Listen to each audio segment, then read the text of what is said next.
Regularly scheduled programming will not be seen at this time, so that we may bring you the following ABC Sports exclusive. From Texas Stadium in Irving, Texas, it's the Minnesota Vikings against the defending Super Bowl champion Dallas Cowboys. This is the second of 4 NFL specials on ABC. The other 3 on Sunday nights. One has already taken place. That one, New England's thrilling last-second victory over the Oakland Raiders. Tonight's game, clearly a key game involving key personnel. The Minnesota Vikings, led as always by their redoubtable quarterback, that man, Francis Tarkenton. But the Vikes are struggling at 4-4. Unexpected losses to New Orleans and Tampa Bay. Signs of resurgence last week against Green Bay. And Dallas, led as always by their versatile and athletic quarterback, Roger Staubach, at 6-2. But struggling too, if you look at their game-by-game record, 2 close wins against St. Louis. Always, Dallas has that man, Tony Dorsett, the Heisman Trophy winner from Pitt. But Dorsett this year with troubles on and off the field. Benched last Sunday by Coach Tom Landry. Back tonight, here are Landry and Tony Dorsett.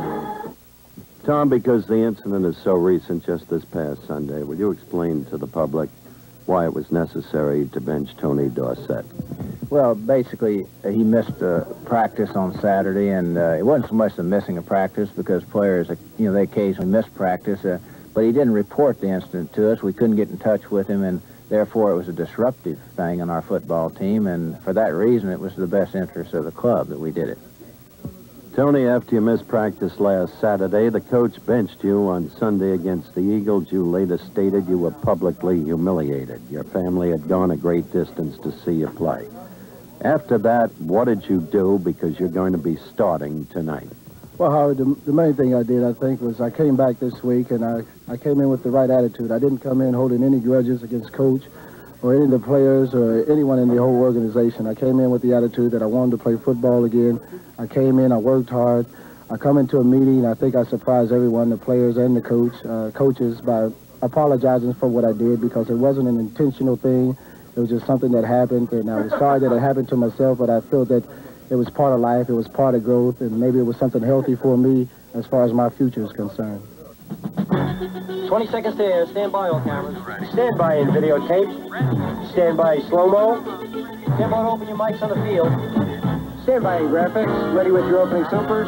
Stand by the announcers in the booth, please. And roll tape. 3, 2, 1. Take tape.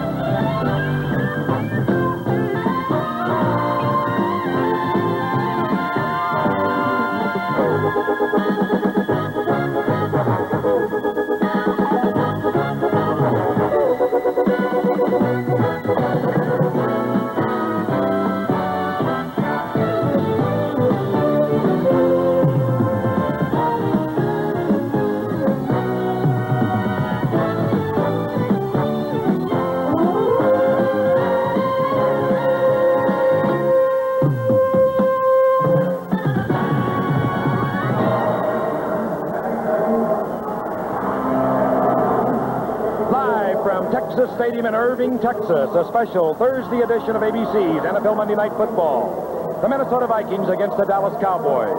This ABC Sports exclusive is being brought to you by Datsun, who invite you to experience the performance, quality, and luxury of the all-new 280ZX at your Datsun dealer now. And by the Miller Brewing Company, brewers of Miller High Life. If you've got the time, we've got the beer. Hello again, everyone. 2 perennial powers in the NFL, the Dallas Cowboys, the Minnesota Vikings. But as we quickly developed at the very opening, 2 teams not playing up to their expected abilities, expected before the season began. Nonetheless, here they are, and they always put on a great and a tough competitive game. We expect the same thing tonight. In line with the fact that we developed A, the key personnel, B, the Dorsett issue of the recent weekend earlier. Now it's time to continue the storyline, the contrasting strategies of the opposition quarterbacks.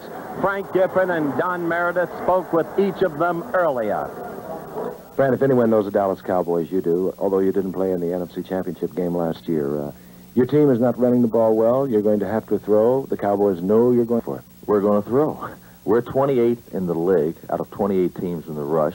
We're playing a team that's perennially been one of the top teams against the rush in football. There's no question we're going to throw the ball. We're going to throw on first down, second down, and third down.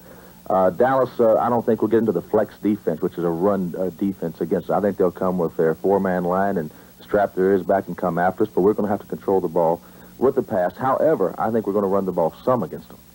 Do you feel that you'll be able to run against Minnesota? That seems to be one of the criticisms of the overall offense, that you haven't been able to establish the running game. I think that's a critical thing for us to run against Minnesota. They play the zone very well. They sit back there. They're experienced. If you get behind and you have to start throwing, it's pretty tough. But if you get the running game going, we can use the things we do well, the play-action passes and throw the football also. So running is a major priority against Minnesota, against any team. But our running game has been off, and Tony needs to have a good night. So running is very important to us tonight. Okay, that's the nub of the matter. They met in the playoffs. Dallas 23, the Vikings 6. What to look for tonight, established by the respective interviews of the Gifford and of Dandy Dunn with the opposition quarterbacks. We'll be back in a moment. Hallelujah. A totally new C-car. The new Datsun 280CX. Our road-hugging, hard-pounding, hood-soaring, deck-sloping, fuel-injected masterpiece. Our new CX is awesome. We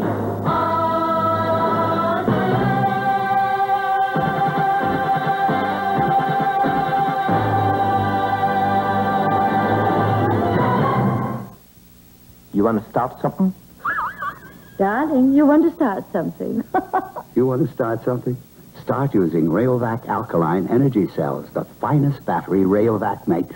No ordinary battery can last as long as our alkaline energy cell. In fact, one Rayovac alkaline can last up to 8 times longer than an ordinary battery. So if you want to start something, start using Rayovac alkaline.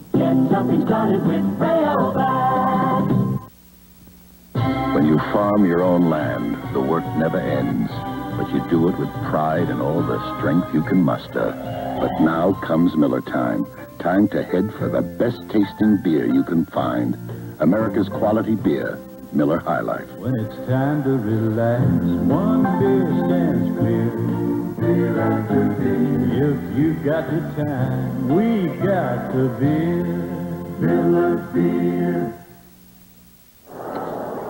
A sellout crowd in Texas Stadium, just outside of Dallas, Irving, Texas. The Dallas Cowboys, the Super Bowl champion Dallas Cowboys, against the Minnesota Vikings. A look at Roger Staubach. I talked with him earlier this evening. Roger Staubach having a good year. He's playing a little beat up tonight. He's wearing some rib pads. He has a bruise on his chest, a bruise on his leg. I suggested that might be the years. He said, no, I feel better than I did when I was a kid. Speaking of kids, here is a perennial kid, Fran Tarkenton, into his 19th year every time he throws a football. He sets an NFL record, 39 touchdown passes, over 300 touchdown passes, but Fran has turned it around since that third game, and so many people were washing him up. He had a big game against the Minnesota Vikings, about the Green Bay Packers last week, 3 touchdown passes, and he feels that tonight, you heard it in the interview, he's going to have to throw the ball. This is a team that is probably not probably, they have the worst rushing record in the entire NFL, so they know they have to throw the ball. Cowboys have won the toss. They'll receive to your left. Butch Johnson, number 86, is deep. He's back there with Larry Brinson, number 36. And it will kick off. Rick Danmeyer. He's not all that long on the kickoffs. The Vikings, a little over a week ago, released an 8th-round draft pick that they had, Mike Wood. He could kick it all off very well, but he wasn't punting that well. So Rick Danmeyer is now kicking off for the Vikings, and we're set to get underway. Critical game for both teams, the 4-4 Vikings, trailing the Green Bay Packers, the 6-2 Cowboys, tied with the Washington Redskins. And this is Larry Brinson. He bobbles the ball. And a big scramble for it. And Minnesota's going to come up with it. Number 45, that's Tom Hannon. And Tom Hannon gives the Minnesota Vikings a big break. Brinson lost the handle, And the Vikings will have a 1st and 10. They'll be at the 28-yard line of the Dallas Cowboys. Couldn't have asked for a bigger break this early in the game. In the meantime, as a general premise, look for Minnesota to show differing formations tonight to try to provide a new offensive look, and you'll see a lot of people in motion. Frank will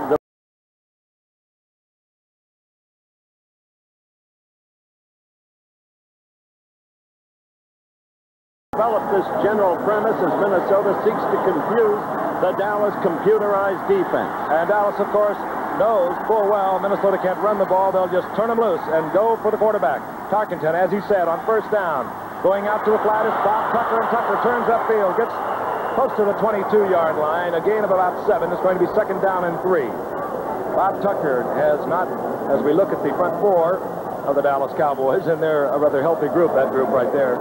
The man trying to go, Harvey Martin with a knee brace at right end. We'll talk about that a little later. You saw the linebackers. They're quick. They're good. They read well, and the defensive secondary, that is a very strong secondary. The Dallas Cowboys, #1 in the NFL on offense. Not too far back of that on defense. Nevertheless, tied in their division with Washington at 6 and 2. 2nd down, long 3. Chuck Foreman, right side, gets inside the 20, close to a 1st down. And Chuck Foreman is also playing hurt. He really is. In fact, it's affected him emotionally, according to the people who run the Vikings organization. He's always had the ability to play hurt, but suddenly, in our Monday night game against Chicago, he got a double hurt. The knee and the ankle both. And it got to him. And that's part of his problem this year. And, of course, Fran likes to throw to his backs. The leading receiver in the NFL is Ricky Young, the other setback in there with Foreman, number 34.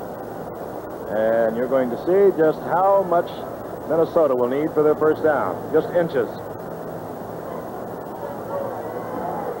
And Francis signals to the sidelines, not to Coach Bud Grant. He wanted to bring in his 2 tight ends. That would be number 83 and 84. Boyd is 83. Steve Craig is 84. Short yardage offense, and Fran is not above play action and throwing the ball in a situation like this. I think particularly since it's such a short distance to go for that 1st down, you're right. But I think if it were a yard or 2, based on the performance of the offense, ability to rush, the Fran would probably go ahead and try to stick it in there. I think he'll do it again, though, Frank, to try to get that 1st down and get 7 points on the board. Inches to go. The ball will be 18. Following the Larry Brinson fumble by Dallas. Motion.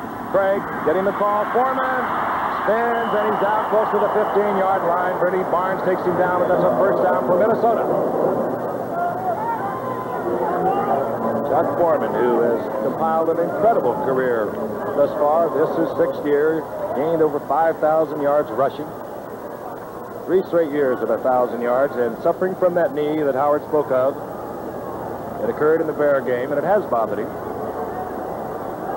He missed a couple of games, and he's trying to get back to the form that makes him one of the most dangerous running backs in all of football. Now, this is what we anticipated earlier, spreading all over the field, trying to foul up the Cowboys' keys. They're a keen defense, a disciplined defense. Over the middle, it goes to Bob Tucker, and Tucker goes down in the arms of Charlie Waters, short of the 1st down, inside the 7-yard line. That's what Frank called your attention to, the general premise we established, that the Vikings would try to establish a new look tonight. Everybody knows that Dallas is a computerized team. Based upon, they predicate their defenses, as you look at the play that just gained the yardage enunciated by Frank. That defense is predicated upon offensive frequency tendency.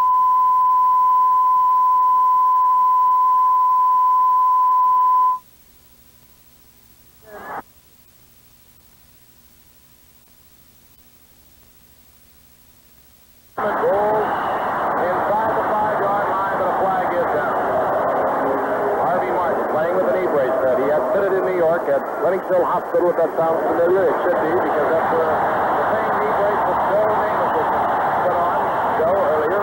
He had that fitted on Monday. Returned on Tuesday, has worked out 1 day. Sorry for our technical difficulties. The picture was out for a moment in your area. We apologize. We'll be working on that. You saw the indication of the holding, or if you didn't, that's what we saw. Here's the call, referee Fred Wyatt. team, number 73, offense. Ranieri, the all-pro right tackle, backs the Minnesota Vikings out to the 17-yard line. Down will remain the same. It'll be 2nd down and 12. And Dallas comes in with their prevent defense. So one of the things you do when a team starts to get into kind of weird formations, as Minnesota has indicated they will, one of the things you can do very effectively is blitz them. That is right. Throw them a zone or blitz. Here they all come again. The big split. Kenny Barnes now right at the line of scrimmage. No blitz. Over the middle, Foreman is open. And Foreman has the first down. He's down close to the 3-yard line. Kenny Barnes made the stop. And right now, Don, very effective. Yeah, they really are. They are moving it around. You mentioned to Fran in his interview about playing Dallas an awful lot. I've known Fran for an awfully long time. He loves to play Dallas.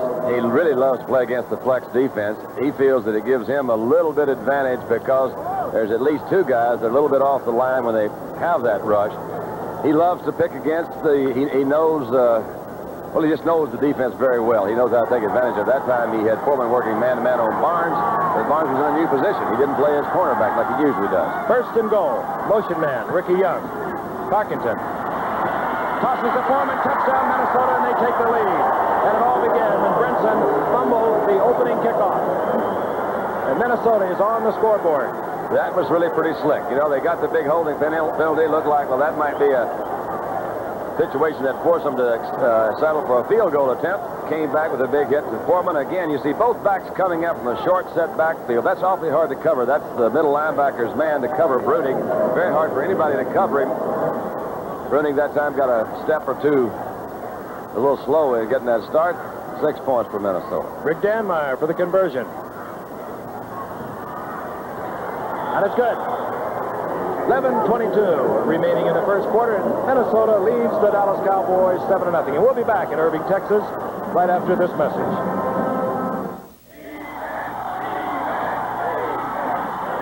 Okay, Linda here's got to protect her family. A woman? Sure, a woman needs life insurance just as much as a man does. And this New York Life Defense has just the insurance plan to do it. Put the blitz on Linda's money problems. Block out her retirement worries.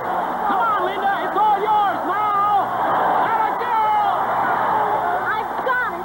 Financial security. Where the name of the game is life, there's New York Life. Ladies and gentlemen, we challenged hotshot Dick Tchaikovsky to play the Mattel Electronics football game. Dick doesn't know. Inside is a tiny thinking computer that plays like a whole team of pros. Dick's got the ball, but that computer defense is tough. He drives up the middle, stopped cold. 1 yard? Now, Dick cuts left, down the sidelines, touchdown. Mattel Electronics Pocket Football with the built-in computer. Hey, who's in there? As Chuck Foreman played such a significant part, Dandy put his hand right on the matter. The key play after the penalty was Tarkenton's pass to Foreman. Tarkenton went 4 for 4 in the drive, 31 yards, and quickly Minnesota ahead. Foreman with his 70th career touchdown. Danmeyer hits it. It'll be Brinson with an opportunity again. This time at the 3, holds on. Runs out of his shoe, however. And Brinson on one shoe gets out to the 22, 23-yard line. But he left his wheel in the inside the 5-yard line. Better to lose a shoe than the ball. He's getting better. He's the guy who fumbled and set up that first Minnesota touchdown. Well, next time he probably won't lose anything and just do real well. Brinson collects his foot gear. The offensive unit of the Cowboys comes out. Roger Staubach, of course, at quarterback. Tony Dorsett out of the Hound House, in there with Robert Newhouse as setbacks. Drew Pearson wide receiver, along with the 2 tight ends. Jackie Smith is in there, number 81, and Billy Joe Dupree. Jackie Smith, acquired a few weeks ago when Jay Salty was hurt. There's a 15-year veteran with the St. Louis Cardinals. Here comes Newhouse, and there's a big opening in Newhouse, out over the 30, short of the first down, with a pickup of 9 as he booms right up the middle behind Fitzgerald, Rafferty, and Scott. Defensively, we're going to watch Carl Eller tonight, Doug Sutherland, James White, Jim Marshall in that front 4. Sounds kind of funny without Alan Page, but he's with the Bears now. The linebackers, the one in the middle, he is a tough, heavy hitter, Jeff Seaman, flanked by Matt Blair, Fred McNeil, the secondary, Bryant, Hannon, Wise, and Wright. Second along 1, the ball just over the 30-yard line. Dorsett adjusts back into the eye. Dorsett Slithers close to a first down, and he's driven back. Hit by number 29, Bill Wise, coming up from the strong safety position. But he is close to a first down. He has the first down. Frank, you heard the fans scream when Bobby Newhouse broke for 9 yards on the first run.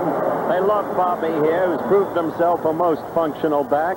And in point of fact, in career rushing against the Vikes, Newhouse leads all active Dallas backs going into this game with a total of 188 yards. So the 9-yard gain, no surprise. First and 10, the ball at the 32-yard line. The Cowboys down by 7. They fumble the opening kickoff if you just joined us. Dorsett gets the quick toss to the Newhouse. Dorsett with a block, and Newhouse cuts back, and he runs into a crowd. Jeff Seaman was there, and another flag is down. Newhouse cutting back, looking for that gap. He's a good cutback runner. This time he ran right into Seaman. He gets a couple of yards. Well, it wasn't a flag. It was something that's thrown onto the field. Very subdued crowd. 65,000 of them. But I think they might have been stunned just a little bit on the opening kickoff fumble that led to that Minnesota touchdown. Inside 10 minutes of the first quarter. Second down and 8. Billy Joe Dupree motions to the left. Dorsett following Newhouse. Dorsett bobbles the ball. There's a scramble for it, and the Vikings have it. Dorsett hit hard as he turned the corner, bobbled the ball, and coming up with it, the veteran who is making a record every time he starts a game, and that is Jim Marshall. This is his 259th consecutive football game, and the Vikings have another break. That's one of Dorsett's problems. At the very beginning of the telecast, we said he's been having his problems on and off the field as you look at the treasured relic of yesteryear who continues to serve in this year, Jim Marshall. He coughs up the football too much. It's a habit he must break. Dorsett, we mean. First and 10. The ball at the 37-yard line of the Dallas Cowboys. And don't be fooled by anything. Tarkenton said he was going to come out gunning. He goes again. It's Sammy White. Oh, boy. Tell you, he's right on target, too, Frank. That was a difficult pass to throw, and it lost it right over Aaron Kyle. It was right there. Sammy White just gave him a little move to the inside, came to the outside. He's not making any bones about it. That wasn't even a play fake. He just said, I'm going to throw, and Sammy White beat him to the outside. You know, Kyle came right up on him, gave him that one allowable bump right there. There it is. And then White just went right by him. I'm sorry, Frank, you just can't afford against a team like the Vikings 2 quick turnovers deep in your own territory, such as the Cowboys have had. The little man who wears number 10 is a very clever quarterback. First and 10 at the 13. Draw play. Foreman cuts against the grain. Look out. And Foreman is down at the 4-yard line. Up into there by number 41, Charlie Waters, and short of the first down. Had it not been Waters there, who's a very sure tackler, I feel reasonably sure that he would have scored on that play. Waters made a good defensive play. Really tough and wide open. Nobody touched him down there, and there he is. Really big hole in that line. Smart call. Second down and 1. Tom Landry. The Cowboys have, of course, never had another coach. They have not had a losing season either since 1966. They're not going to have one this year either. No, indeed. 11 times in the playoffs. 4 Super Bowls, they won 2 of them. Really 65. We won 7 and lost 7. That's not losing. Timeout, Minnesota. Fran did not like what he saw across the line of scrimmage, and he calls timeout. They have 8:10 remaining in the first quarter as Fran gives his troops regrouped, and we'll be returning in just a moment.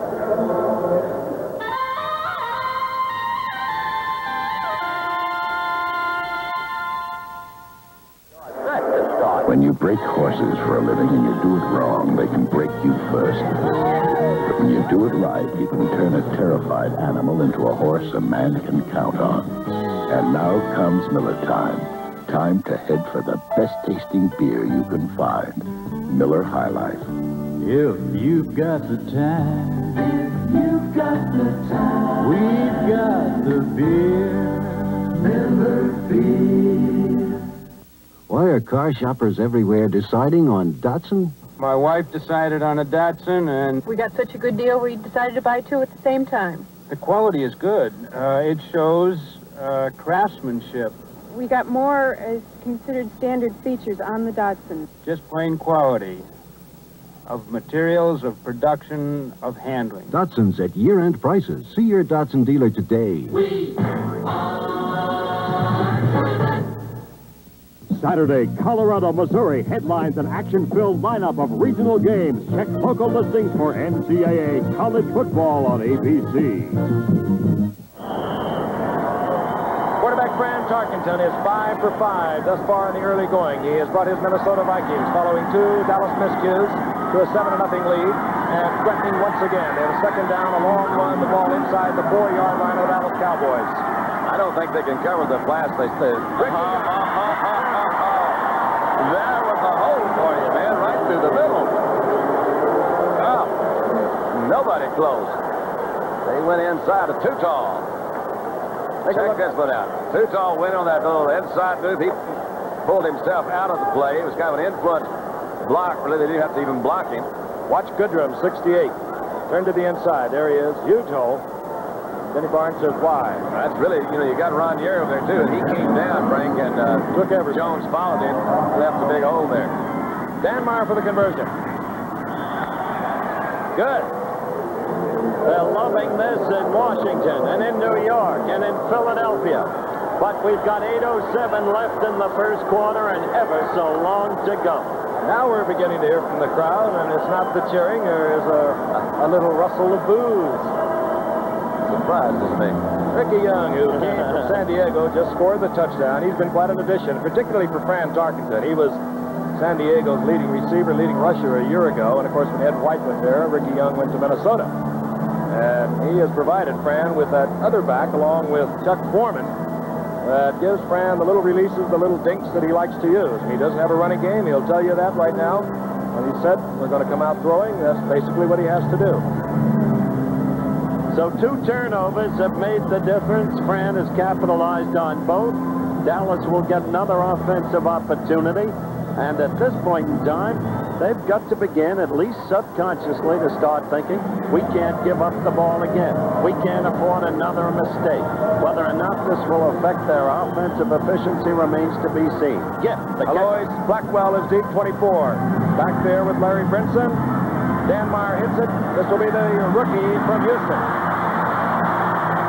Blackwell falls out of the 25-yard line where Dallas will try to get things untracked.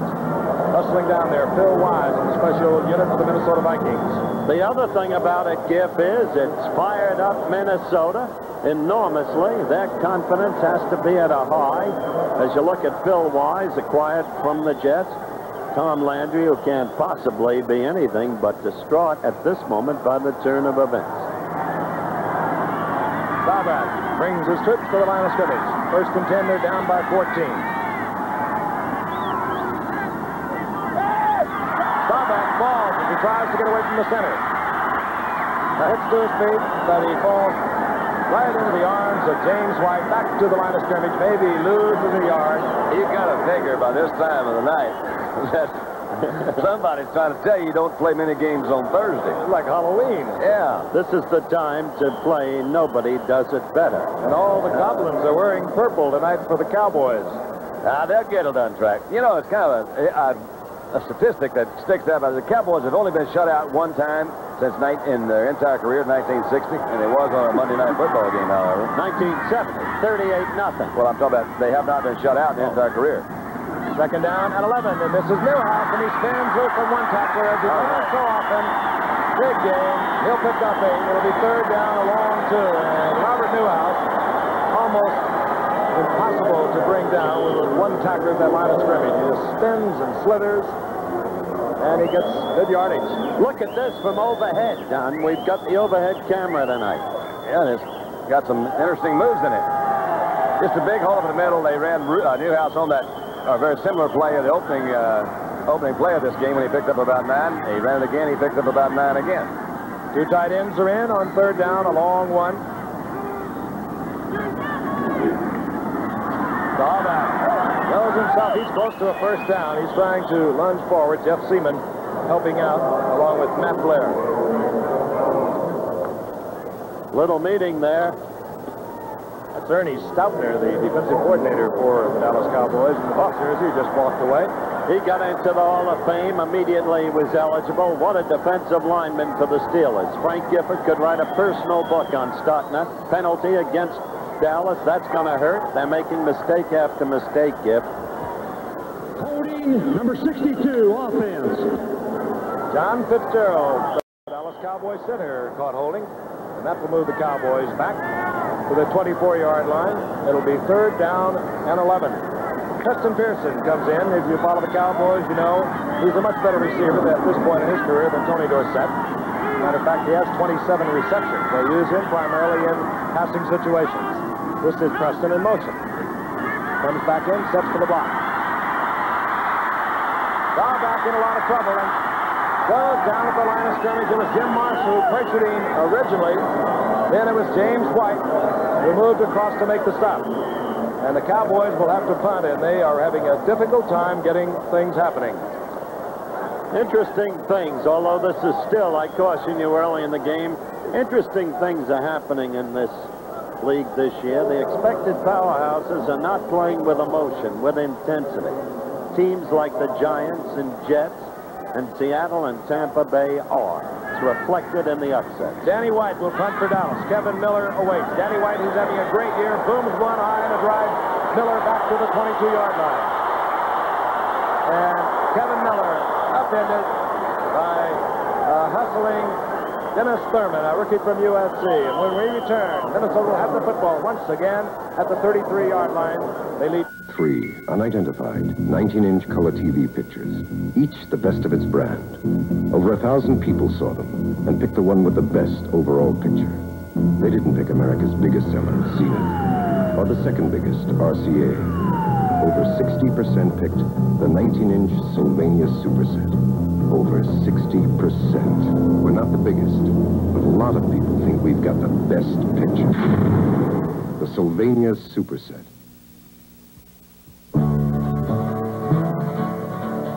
This is a bodybuilding course. Take it.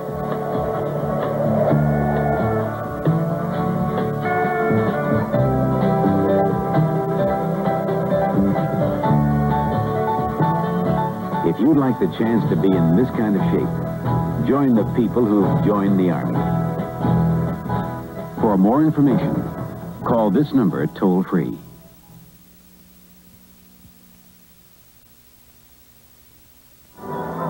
5:54 to go in the first quarter. The Minnesota Vikings surprisingly lead the Dallas Cowboys 14-0. A couple of miscues. A fumble by Dorsett. A fumble on the kickoff by Brinson. And Minnesota capitalized on each mistake. They have the football 1st and 10. The ball at their own 33-yard line as they spread all over the field once again. Parkinson either missed the handoff, and they have not had a great deal of time to work on this offense. He either missed the handoff or was going to bootleg. I think he missed the handoff. I think he did, too. Clearly he did. Quick point to be made. Thursday night game. Very little time to prepare. Dallas, thus far, the sluggish team. Maybe this relates back to the Minnesota coach, Bud Grant, who had great experience in preparing a team for 2 games within a week when he coached in the Canadian League, where they played twice a week. Maybe. Minnesota has a long time left in this game to get sluggish, too. Tarkenton loses 4. The ball at the 29-yard line, 2nd down at 14, and this is when the Cowboys like to blitz if they're going to do it. They do not. Yeah, they do. They sent Henderson, and Tarkenton read it immediately. He had yelled his automatic out to Tucker, and Tucker did not look back. Tarkenton had to deliver incomplete. Tom Henderson, you might know, he wears number 56 for the Dallas Cowboys. As Staubach gets in touch with somebody upstairs, was wearing high-top black shoes. He missed a couple of games early in the year with a sore ankle. He's got the big high tops on. He's the young man we've talked about so often from Langston, with extraordinary speed for a linebacker, and must be one of the best athletes in the league. Some consider him the best all-around athlete in this league. 3rd and 14. Blitz again. This time, it's Ahmad Rashard. He collects the ball short of the 1st down out at the 38-yard line, but it'll bring out the punting unit for Minnesota. I think you saw a pattern there, Frank, and anticipating it is true. Dallas doesn't know. If they're going to start throwing a lot of stuff at you, then their theory is they blitz. Tom always felt that that was the best way to stop our offense. When we're throwing a lot of different things at us, at different teams, whenever they get confused, they would just blitz. Then we'd go back to an offense that would protect against that, try to guess with them and catch them in a blitz and hit them man-for-man coverage. Tony Hill is deep. He's a dangerous return man. Greg Coleman, recently acquired. Tremendous kick, and the flag is down, and Coleman is also down. And the ball trickles into the end zone. That was the Lois Blackwell that ran into the kicker back here. But they got a flag. It'll be another first down and another big mistake for Dallas. Greg Coleman, who kicked for Cleveland a year ago, and earlier this year, Mike Wood having problems, they let him go. They brought in Greg Coleman, and he really boomed it. He put on a pretty good act here, too, after he got hit. To be candid, I couldn't understand why Cleveland got rid of Coleman. He's been a tremendous kicker. He's the kid who took over when Skladany never signed with him. Well, the reason being, the Cleveland Browns decided they wanted their kicker to also be a backup quarterback. They had been in that trouble before, and so they now have a backup quarterback there who is punting in Cleveland named Johnny Evans. And a better kicker gone. On 1st and 10. Robert Miller. Oh, boy. Nice play by Aaron Kyle there. Great quickness and pursuit. You That saw was Sammy White, coming around. Thomas Henderson held up the interference, played off 2 or 3 guys pretty well, allowed cornerback Aaron Kyle to shoot up on the inside, make a good block, make a good tackle. And back to the line of scrimmage. It'll be 2nd down and 10. The ball at the 43. White goes out to the right. Ahmad Rashad. With 32 receptions, 33 now in the year. To the left, and Tarkenton sprints out. Sammy White is there, and Tarkenton doesn't get it to him. That was a play that should have been completed. White was all alone. It was a designed rollout from the spread formation that Frank designed, but ran through errantly and hastily. Well, one of the things they had, they were blitzing linebackers. I thought he made a good move, and he had it on a quick count. Didn't really allow Dallas that much time to look at his formation. He got up there, set, and rolled. It was a rollout. The pursuit didn't quite catch up with him, but you're right. He hurried his throw. 3rd down and 10.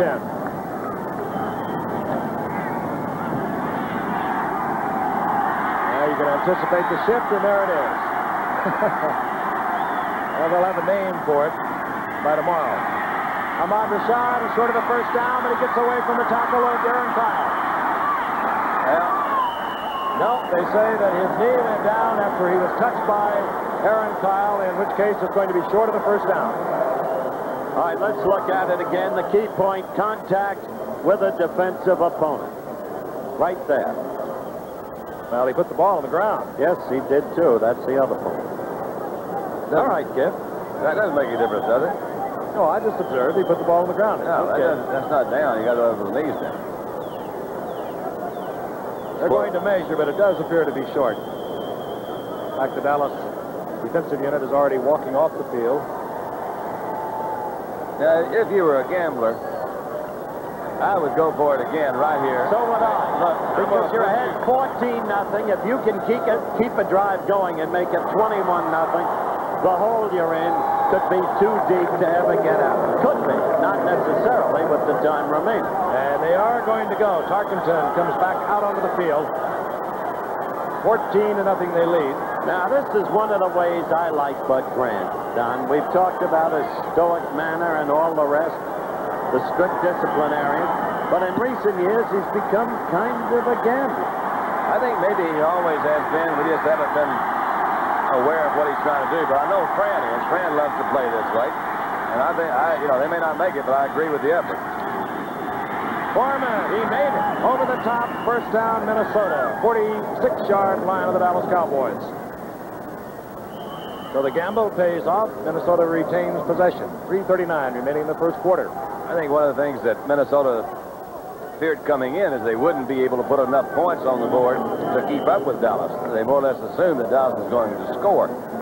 And if they could get 21 points in this first quarter, that would be some kind of deal. In a statistic that was shown me today, reminded that in the entire history of these two teams, only Two players have gained 100 yards rushing when they played. One of them for Dallas, Don Perkins, and Bill Brown for Minnesota.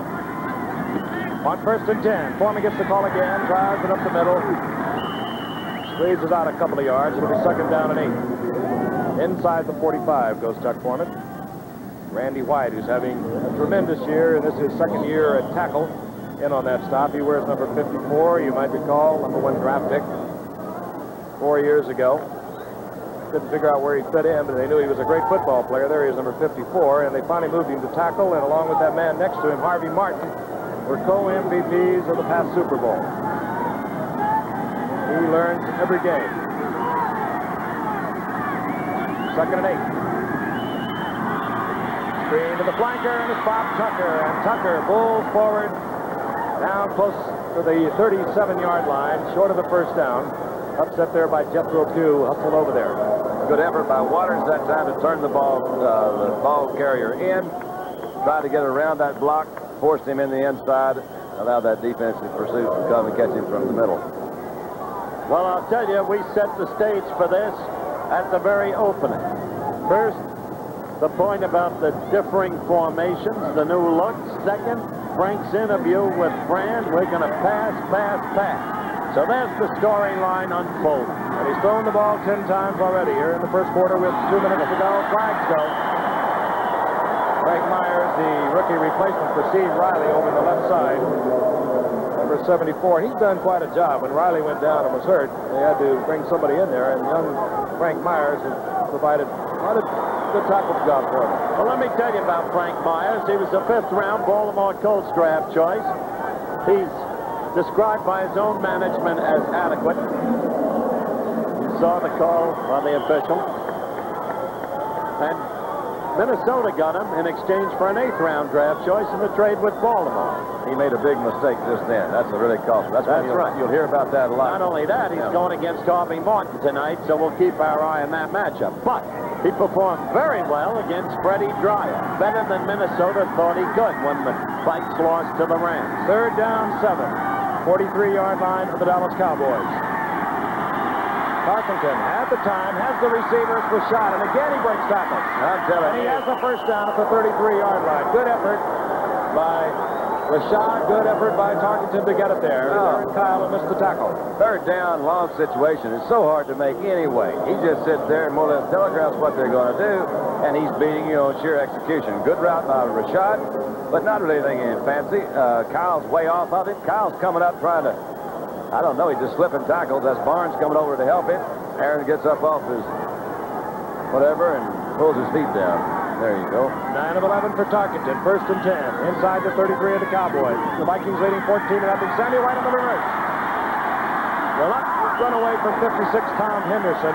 Henderson pulls him down from behind after a gain of 1.5 yards or 2. Well, that was good defensive work and an evidence of Henderson's lateral speed and pursuit, if you want to use that time-worn word. I love the end-around play. I've loved it through all the years I've watched football done, and I loved it when Hank Stram used it with 25 Frank Pitts to help undo the Vikes in the Super Bowl of 1970. And Monday night, you weren't with us, Houston used it brilliantly with Richard Casper. It is. Harvey Martin was hurt on that last play.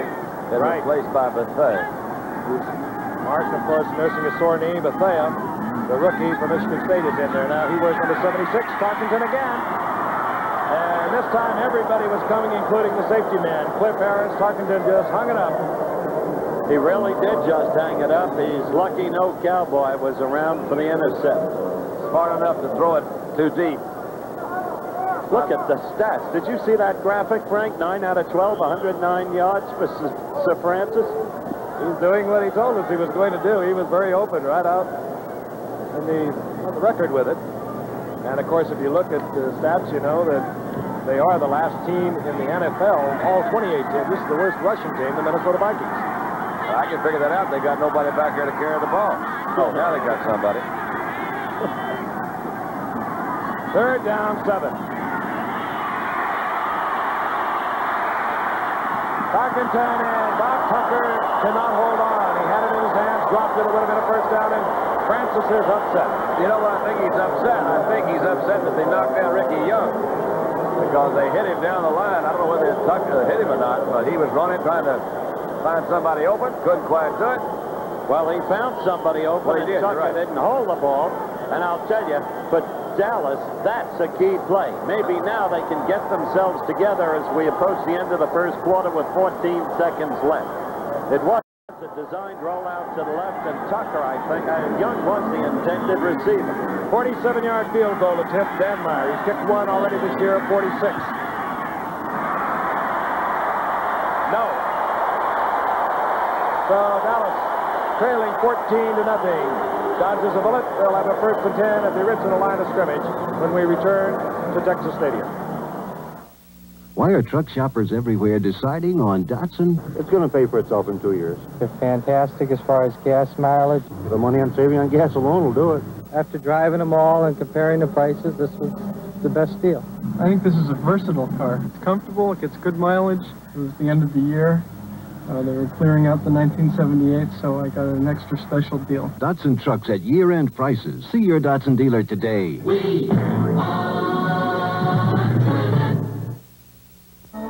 Many people think of corporations as ivory towers. But in an ivory tower world, 3M hears you.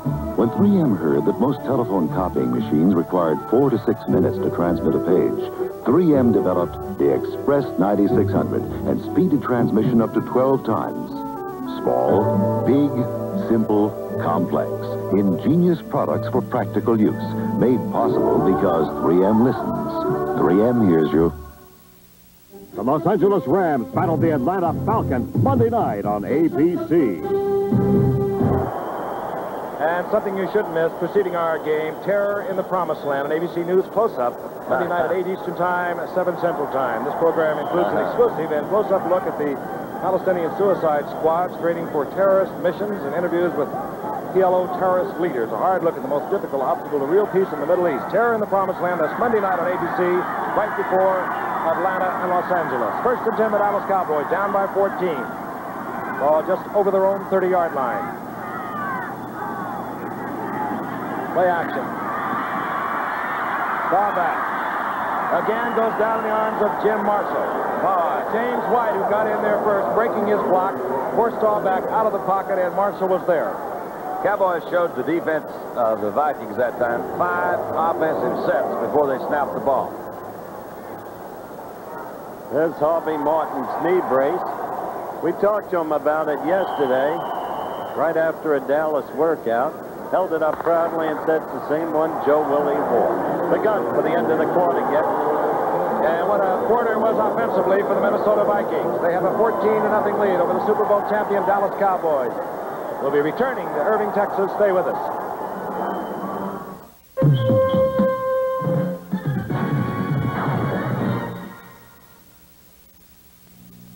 By now, almost everybody's heard about the incredible Black & Decker Workmate.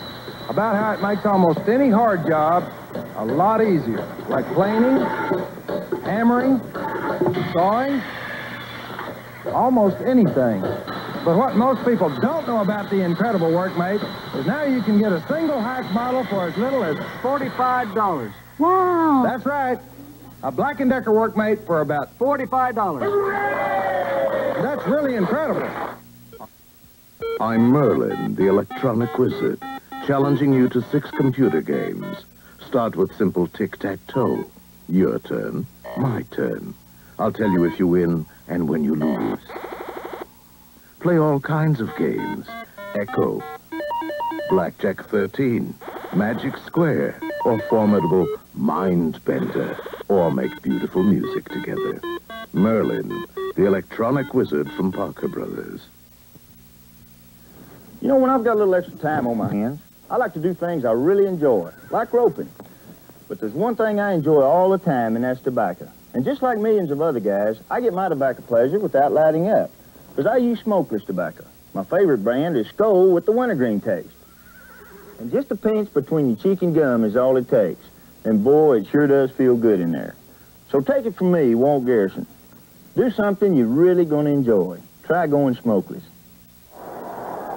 A sellout crowd at Texas Stadium in Irving, Texas. They're watching their Dallas Cowboys, the Super Bowl champions, the #1 team offensively in the entire NFL. They gained a net of 24 yards in the first quarter. They're down 14-0. First and 10. The Cowboys, their own 30-yard line. Newhouse, right side, finds a little opening and squeezes out about 3 yards. It's going to be third down and long 7. Matt Blair made the stop, and there is the story of the first quarter. So one-sided, as you can see, especially in the passing game. Tarkenton doing exactly what he told Frank Gifford he was going to do in his interview with Frank, done earlier, as we set the storyline for this game that's holding up at this point. 2 Dallas turnovers, setting the stage for 2 quick Minnesota scores. Larry Brinson fumble the opening kickoff. Later, moments later, Tony Dorsett fumbled. Minnesota paid off on both of them. Out of the shotgun, third down and 7. He's got a ball back, and Joe Dupree. It bounces off his hands. He collects it, and he goes inside the 40 of the Minnesota Vikings. And Dallas has a first down. That was so strange because he was just standing there by himself for what seemed like run easily for the first down, but he elected not to. Look at it again from the end zone. No, I was talking about Dupree standing down there. He's wide open. There's just nobody around him, and he comes back across the middle. And Roger did see him. Wisely chose not to run, throw it, pick up a first down. Matt Blair made the crushing tackle there, number 59, the very linebacker for the Minnesota Vikings. But Dallas has a first down inside the 40 of Minnesota. Dorsett looking for a cutback, nowhere to go, and it was Phil Wise who made the force, and then Seaman was there to make sure, and Dorsett loses the yardage back to the 42-yard line. And as you may hear, they're booing him roundly, but Dorsett is prepared for that. He's a great football player, and a loss on an individual play isn't going to change his abilities. Remarkable young man, over 6,000 yards in his collegiate career. I felt that graphic was misleading because he had been benched in the last game, personally. Second down, 13. Dorsett. And he is piled up after a gain of about a yard. It was Jeff Seaman, and Jeff Seaman will hit you. Well, the crowd is booing him again. What the crowd doesn't understand is that his offensive line has to give him some help, and Coach Landry has been complaining openly about the play of his offensive line this year. And as Harvey Martin said yesterday to me, but the fans don't understand how it is. We're not going against a bunch of statues out there. Third down and 11. There's a Stu. Tony Hill right, Drew Pearson left. The motion man, Billy Joe Dupree. Flag is down. We could have had illegal motion. Pass intended for Butch Johnson. And the flag is down. I think Billy Joe Dupree might have turned upfield. He did, weaving in and out of those backs they had set back there. It's an obstacle course. The others declined that. It might not have been. It will be either fourth down or third down and 18. Obviously, Minnesota will decline the penalty. They want the football. That was a big series of downs. Motion 89 offense declined, fourth down. Big for Minnesota because Tucker's miss of Tarkenton's pass for a first down, which could have led to a third Minnesota touchdown, could have ignited the Cowboys to a touchdown drive to turn this game around. But it didn't. That's why it was a big series of downs. This is one place where Minnesota has also been failing. They have not been returning kicks well. You had a look at Kevin Miller. Danny White angles for the corner, hoping to put it inside, and he does not. He catches the end zone touchback. So Minnesota will have a first and 10 on the touchback at their own 20-yard line. 12:29 remaining in the half, 14-0 Minnesota. It's time to reveal the best-kept car secret of the year. A totally new Z-Car. The new Datsun 280ZX. Come sit in velour. Aircraft lighting on all instruments. Pre-flight checkout system. Power windows pre-programmed. Look, no hands. Power steering. 5-speed stick with cruise control. 4-speaker stereo. A cockpit of luxury found in cars costing thousands more. Now, feast your eyes on the new 280ZX. The look is pure Z-Car, yet it looks like no other Z roaming the road. It's Datsun driven to its best. And Datsun at its best is awesome.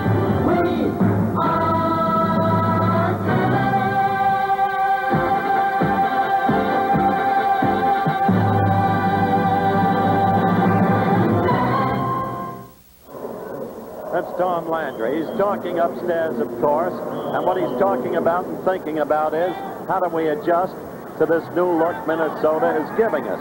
And certainly after a quarter and now into the second quarter, Don, we can look for some defensive adjustments. I think you're right.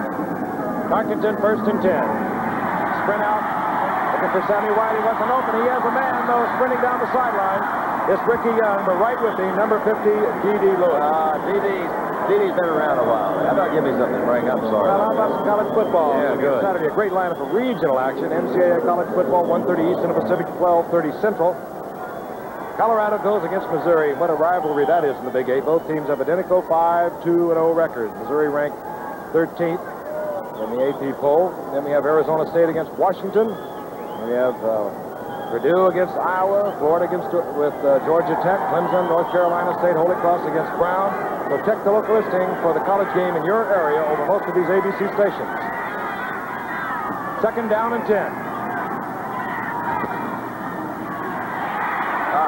Flag is down. Rashad is down at the 30-yard line. Man, I tell you, Tarkenton made a heck of a move just to get the ball off. Nobody touched Henderson. Henderson really leveled him. Got the ball off right on time. He's done that a lot. It's something that a lot of quarterbacks that just a slight little flinch going to throw that ball off. Brand stuck in there. Offside, Minnesota, and that'll back him up. It'll be 2nd down and 15. And the other difficulty you have as we look at the man who put this offense in, he didn't have a lot of time to work with it. And when you blitz them, that's one of the most difficult things there is. Here's the call. It's offside, but what you really have to do is make sure the men you keep in the block know their assignments, and you don't learn it overnight. And against Dallas, it can be really hard on your quarterback. Henderson, a good blitzing linebacker, as of course is D.D. Lewis. 2nd and 15. The ball inside the 15 now.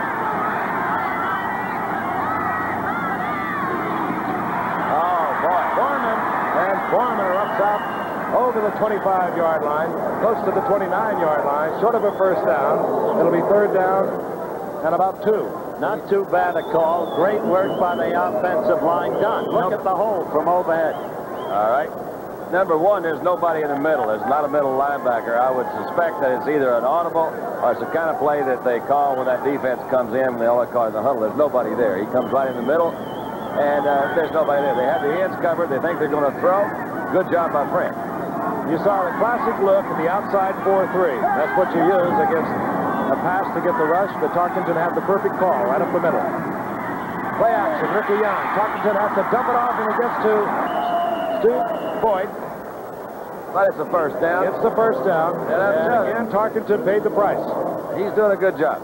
He is doing a sensational job as you look at it again.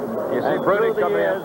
One of Tarkenton's great abilities has been to make a man of not great ability look better than he is. Thus, Stu Voigt, not one of the better tight ends in the National Football League by the standards of Francis and Casper, has been consistently effective with Tarkenton. 1st and 10, the ball at the 32-yard line. Minnesota leading 14-0. Ricky Young, and Ricky Young goes down, stumbled forward to about the 36-yard line, hit by Bob Bruni. It's a gain of 4. It'll be 2nd down and 6. This kind of offense works extremely well if you can get enough protection from the 5 offensive linemen. And so far, he's been able to do that, get the pass off quickly. If he has to take more time and throw deeper, I think he'll run into trouble. 2nd and 6. This is a good blitz down for Dallas. Watch those linebackers. They always cut him out of his shot, but they come in quickly when they come. Handoff goes to Ricky Young. And reading it perfectly was Bob Bruni, number 53, once again. You saw a slight defensive adjustment, Frank, right before the snap of the ball. You saw Dallas shift their right defensive tackle and right defensive end. It was an audible on defense that time, based on the formation that Minnesota was in. They expected that. They've scouted those kind of formations. They know what they like to do there in that situation. They shifted into it and protected against the run. 3rd and 6. Tarkenton again. Here comes the safety blitz. He throws it away, and this time almost picked off. They're going to really come at him. If Brand can hold up all night, he's going to be okay. But, man, they're going to give him a run for his money. Well, I'll tell you, Cliff Harris was in on him, 43 like a shot. And there was Randy Hughes, too. They brought everyone but Landry. He's not going to go. Greg Coleman comes in. Now the crowd's picking up because Dallas has stopped the Vikes twice in a row. Tony Hill goes deep for Dallas, standing back at his 24-yard line. Dangerous return man. Butch Johnson a little bruised. Ordinarily we'd be back there.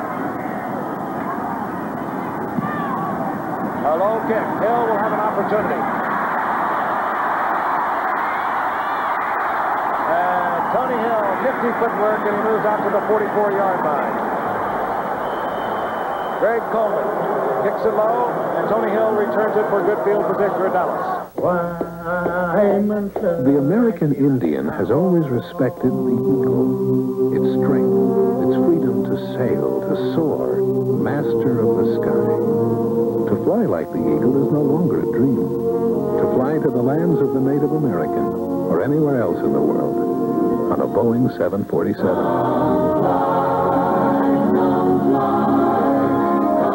The world's favorite way to fly. When you need some things for working out. You're in good shape if you've got clout. Raring to go, feel like a king. Got new clubs with my clout. But the same old swing.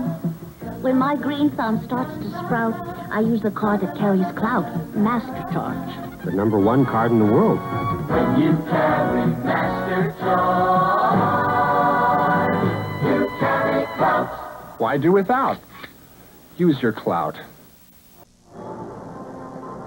14-0, Minnesota capitalizing on 2 errors by the Dallas Cowboys. Took the lead in the first quarter, 9:23 now remaining in the first half. Good field position for Dallas. Their own 44-yard line. Good return by Tony Hill.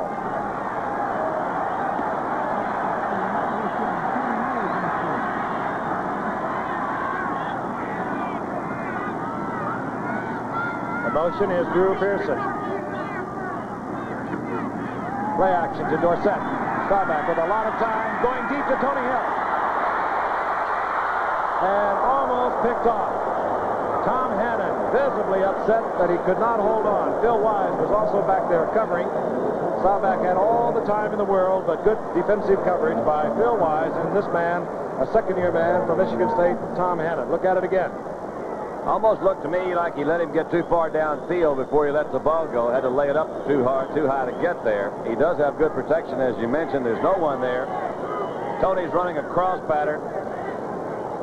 Oh, this was a little late, I believe, in being released. He was open for a while. Good defensive play. Jackie Smith comes into the lineup. He wears number 81. 480 career receptions for Jackie Smith. Dorsett finds a little hole and makes a bundle out of it. Not quite enough for the first down. It'll be 3rd down and a yard as he moves inside of Minnesota territory at the 47. I'd like to make this observation. I think clearly you can sense a swing in the momentum. Dallas has adjusted, stopping Minnesota twice consecutively to what Minnesota's been trying to give a new look to, their offense, and they're about ready to strike. Well, they had a lot of turning to do. They gained 24 yards in the first quarter. #1 offensive team in the NFL, the Dallas Cowboys. They have a 3rd down and 1. Newhouse, huge hole, and Newhouse cuts back to the inside, gets inside the 40, down close to the 38-yard line. 1st down, Dallas. They had an odd man set that time. Odd man being a man over the center, and the linebackers are over the offensive guards. You can see the big number 72, James White, right over the center. Good block by Dorsett. Yeah, good block by Dorsett. You're right. Led right into it. They hit the open hole. They hit where the linebackers were standing up.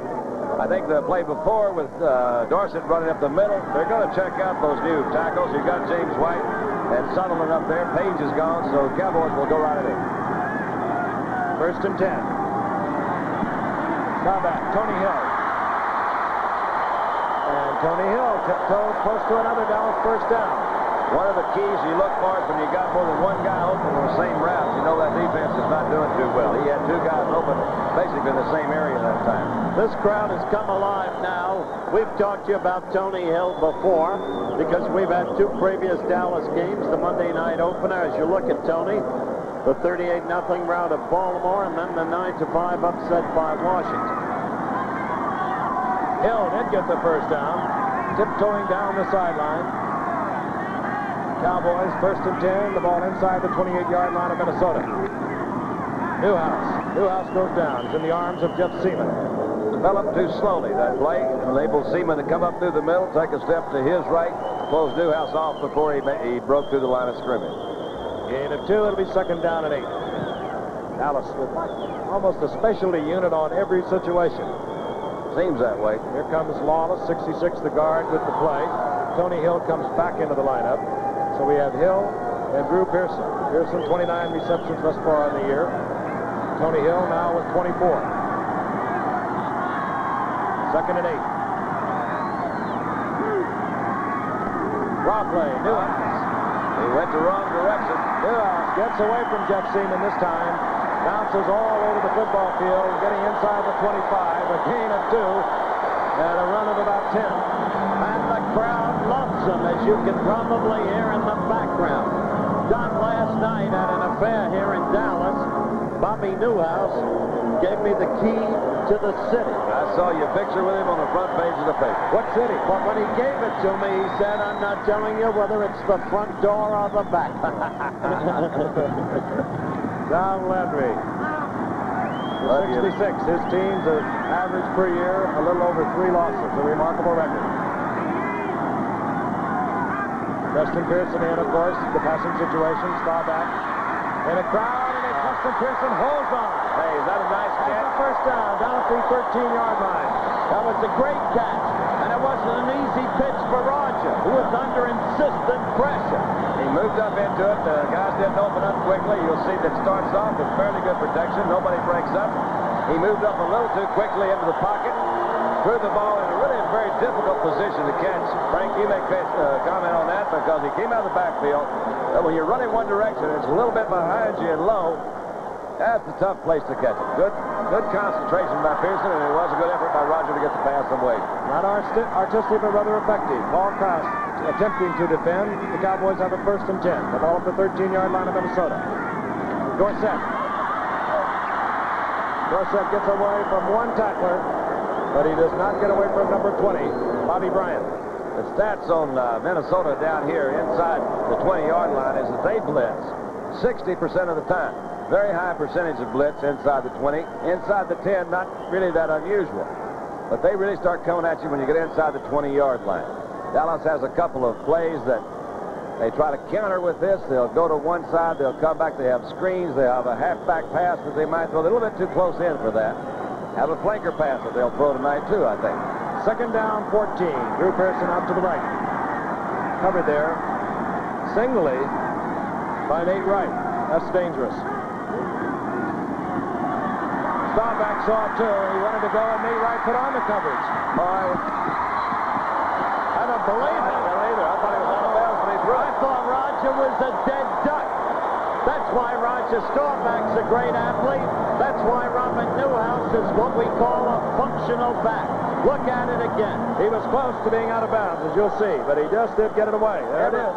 Everybody was pretty well covered that time. You can't cover Newhouse any closer than Blair has him covered. He just stopped and we're out of bounds. Roger made a good adjustment. Little quick handoff fake to Dorsett. And there he is out on the sideline. He just stops. Smart enough not to go out of bounds. Roger hit him, picked up 5-6 yards, saved the loss of about 3. It's third down and 5. 8-yard line of the Minnesota Vikings. The Cowboys down by 14. Preston Pearson in the lineup again. He's 26. In there with Dorsett. Down and away. An attempt to Drew Pearson, and Drew Pearson well covered. Bobby Bryant, Staubach just threw it away.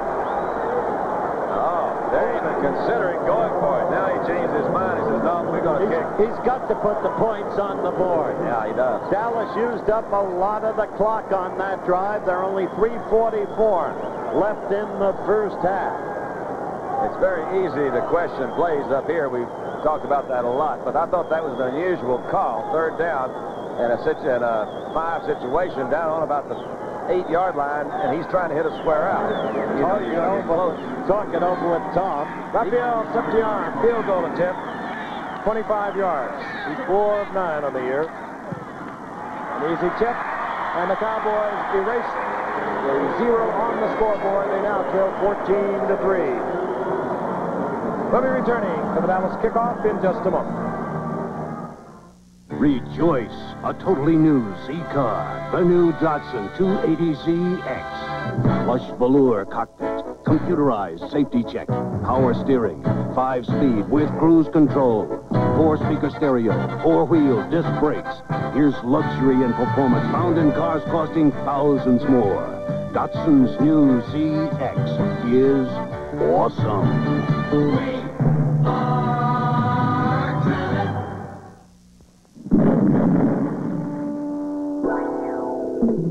Today, crimes of violence are moving to better neighborhoods. But now you can help protect your loved ones with the Westclock's Home Protector burglar alarm. Put one on your bedroom windows. Works on doors, too. Installs with a screwdriver. No wires, no batteries, priced under $10. Guard the safety of your loved ones with the Home Protector burglar alarm from Westclock's by Tally Industries. Dallas is on the scoreboard, but they trailed 14-3, and I know they can't be happy coming away from that long drive. They used up a great deal of time with only 3 points. Kevin Miller standing at the goal line. Raphael Septian set to kick off.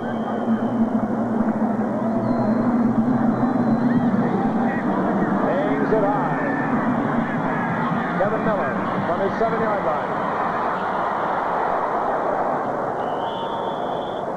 I remind you, we'll be in Atlanta for the Rams and the Atlanta Falcons coming up on Monday night. And just before that, a big night coming up.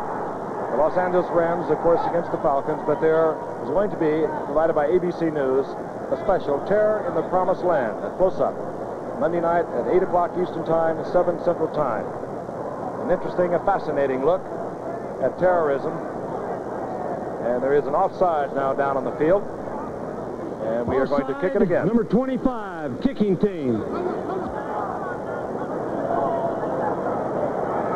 Of course, in that special, ABC News special, and have interviews with PLO terrorist leaders, and there'll be a hard look at one of the most difficult obstacles to real peace in the Middle East, entitled Terror in the Promised Land, Monday night on ABC.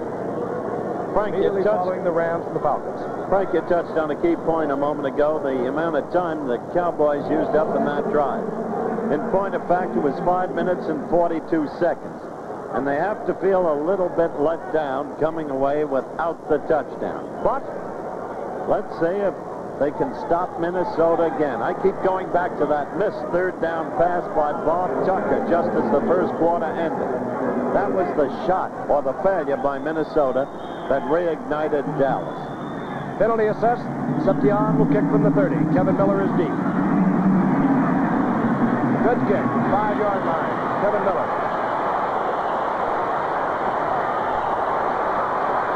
Could be trouble. And Kevin Miller gets away from one Dallas Cowboy at the 27 and gets out to the 39-yard line. And this is something the Minnesota Vikings have also been not doing well throughout the season, returning kickoffs. But this was a good one that gave them good field position. They've got 3 minutes, 19 seconds left in the half. They would like to do 2 things. A, at least get back that Dallas field goal, of course. B, consume the clock. Let's see if they can do it. I think they need points, too. And Dallas is going to explode, and they know it. On the 1st and 10. Foreman. Flag is down. Number 56, Tom Henderson, in on the stop. I'd be doggone. Face mask, and it goes against Dallas. Boy, things have really been going in a negative way for the Cowboys tonight. They fumbled the opening kickoff. Dorsett fumbled right after that. Minnesota pounded in 2 quick touchdowns. Here's the call. Face mask, number 76, defense, first down. Larry Bethea, the rookie from Michigan State, at defensive right end, replacing Harvey Martin, face masking. He got him, didn't he? He really did. Oh, did he hook him? Right on target. The first down at the 47-yard line of the Minnesota Vikings. 3:14 remaining in the first half. Barkington. Bob Tucker. Tucker out of bounds after a 6-yard pickup. Minnesota territory inside the 49-yard line. Charlie Waters was there defensively.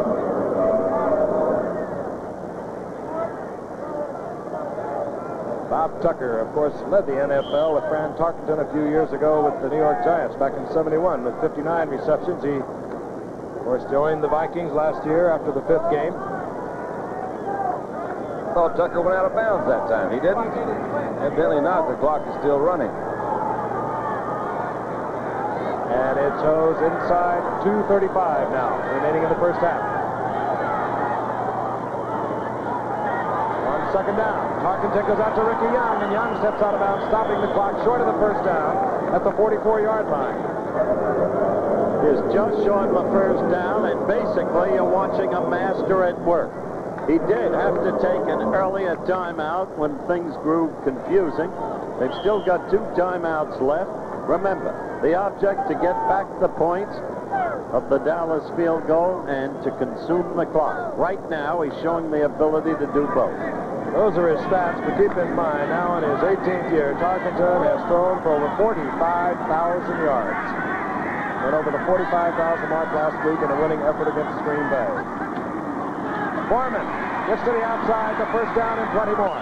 Tell you, if Bruni had not come through for that middle linebacker to pull him down, that outside defense for the Cowboys was pretty well mowed down by Ricky Young, who seemed to have a domino effect on Waters and Harris. How'd you like that? I like that. Yes, the domino effect. Yes, domino effect. Catch one, let them all fall into one another and all those plays. We will not get this play off before the 2-minute warning. And there it is. The Vikings leading the Dallas Cowboys 14-3, 2 minutes remaining in the first half. This Olympus OM-1 brought back photographs from around the world, but it wasn't on vacation. The OM-1 went into combat, where rugged reliability is a necessity. The OM-1 recorded disasters because it's fast and responsive. In fact, wherever you find news, you'll find the gutsy compact Olympus OM-1. It's used by United Press International worldwide. That's why the Olympus OM-1 has outsold all compact SLRs. You know our pictures, now you know our name. The Olympus OM-1 is #1. Light beer from Miller tastes just great, and that's no fish story. But the best thing is, it's less filling. Light's got 1/3 less calories than their regular beer, and that's important when you're trying to land that big one. Like yesterday, I hooked this bass, fought him for over 6 hours. All of a sudden, he jumps clean over the boat. Broke my rod, and I had to tie the... No, wait a minute, fellas. I had to tie the line off. Light beer from Miller. Everything you always wanted in a beer, and less. Left me out there with nothing but a paddle. Tom Landry pacing the bench, wondering what in the world has gone wrong tonight. Halloween has come a little early. Everything that could have gone wrong so far has gone wrong for the Cowboys. And a lot of it being induced by a man wearing number 10, Francis Tarkenton. He came in throwing the football. He's continued to throw the ball. He's throwing it a little shorter, dumping it off. He likes to do that, and then let his backs like Foreman and Ricky Young run with it. And it's been very effective. They have a 1st and 10. At the 39-yard line. Tarkenton now 13 of 19 on the night, no interceptions. Tarkenton just hung it up as he was being pressured. Number 54, Randy White was in there. The intended receiver, Bob Tucker, well covered by Charlie Waters. 2nd and 10. Tucker looked beseechingly at an official, claiming interference. Charlie Waters, number 41, claimed interference in the opposite direction. The officials dutifully ignored both protestations. Oh, man. Yes, they did. Yeah. 2nd and 10. No penalty. Rashad goes out to the left. Out to the right goes Sammy White. This has been the down that the Cowboys like to send everybody. They have A couple of safety men right up there now. And here comes Cliff Harris. He's picked up, and Tarkenton read it, fires it to a shot complete. Short of the first down inside the 31. I love to see that pass. It's just one that's strictly timing. It requires an awful lot for a receiver to come in the middle like that. Keep his eyes and concentration on the ball. Quarterback has to have it right there. And if those two things happen, it'll be complete. Third down and 2 timeouts remaining. The clock is moving at 1:30. A long 2, that is.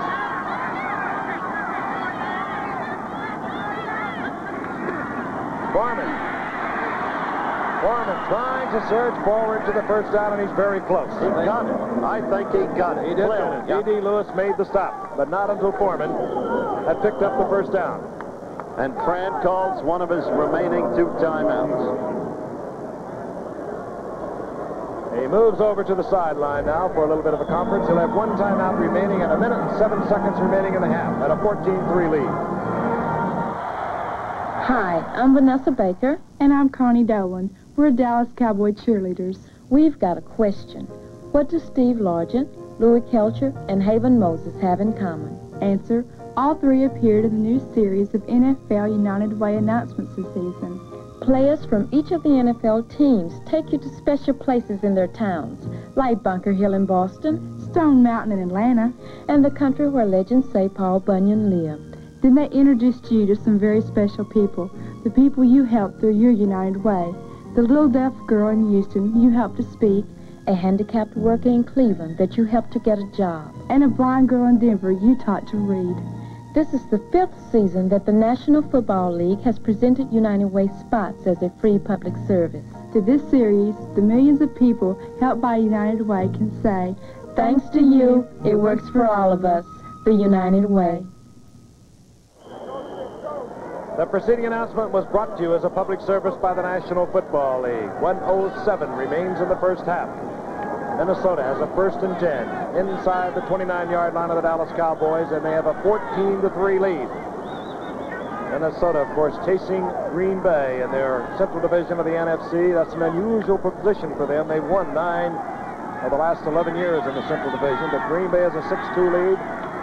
Minnesota is 4-4, as is Tampa.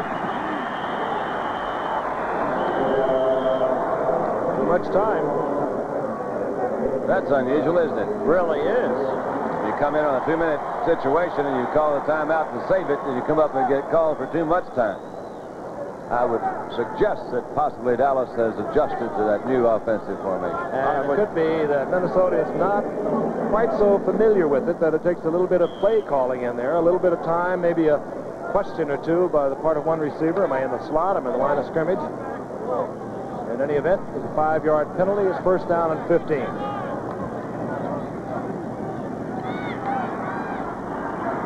Situated now inside the 34-yard line. Larry Cole is in there defensively for Dallas. He wears 63. Jethro Pugh is out. Big hole. Big hole. Same thing. Again, they came and it was quick trap blocking. Foreman found the opening, 1st down, Minnesota. Nobody in the middle. They were overshifted again. Had Henderson coming from the inside, his defensive end and tackle. Overshift to the other side. There's the trap. There. Quick trap. And he called 2 plays to save time in the huddle, and you're watching a master at work. On the 1st and 10, Tarkenton going for a shot, and he is in a flag. Crossfight down there with Aaron Kyle. They were pushing and shoving. Good call. Flag is down. It could have been Rashad first, and then defensively on the part of Aaron Kyle. Tarkenton to get out of there. Don't argue with him. It's going to go for us. Yeah, it sure is. I would imagine it's, I'll tell you, when you're in a situation like that, no matter how well-trained a player is, no matter how experienced, human reaction enters into it. Now, they come back. Landry, visibly disturbed with the showing of his team. Bud Grant smiles on his face. He marked off from the line of scrimmage, 5 yards. Here's the call. They'll call it an illegal chuck, I guess, don't you? I believe so. Holding number 25, 1st down. Aaron Kyle tangled up with Ahmad Rashad. Take a look at it. You see Rashad run into Kyle first, I do believe, right there. That's it. Boy. Well, he didn't hold him. So I guess it's just first down. Ball at the 12-yard line. Parkinson to the air again. Oh, he's got him wide open. Wide open, Sammy White. And what a move he put on Barnes. Touchdown. He put a move on Benny Barnes and spun him all the way around. He really did. What you've just seen is a positive master at work. Tarkenton with the 2 goals to get back the points that Dallas had scored. He got more than that as we look at it again. And at the same time, to consume the clock, there are only 29 seconds left in the half. What a performance. And going into this game, Francis had been intercepted only once in his last 116 pass attempts. And he's throwing at 62% as we watch Rick Danmeyer for the conversion. And Minnesota is making it look easy. 21 against 3. And let's take a look at the move that Sammy White puts on Benny Barnes. He goes to the outside, Frank.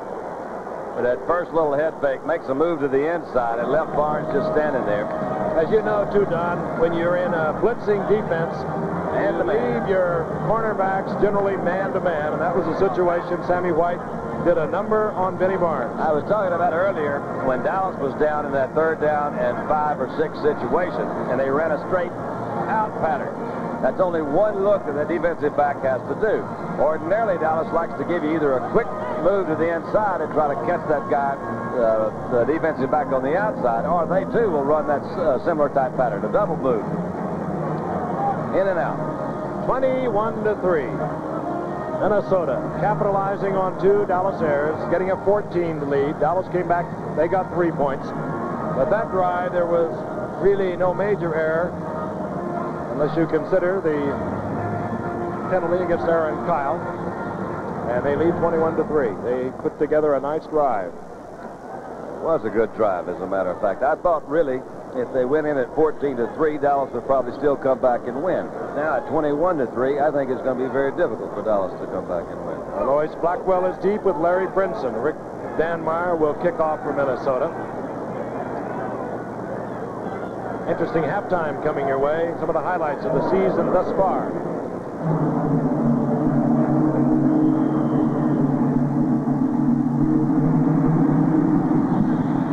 A squib along the ground. This will be the rookie from Houston, Blackwell. Look at flag is on clip. And I believe it's going to be a clip as Blackwell is down at the 38-yard line. Could have been Guy Brown. They got for clipping back there. If so, another terrible break and another terrible mistake for Dallas. Yep. Frank called it. 20 seconds on the clock. Not all that tragic, but you can do a lot with 20 seconds. Well, I'll tell you, had he broken for the TD, they're back in the game. Personal foul, clipping, number 65. I missed it.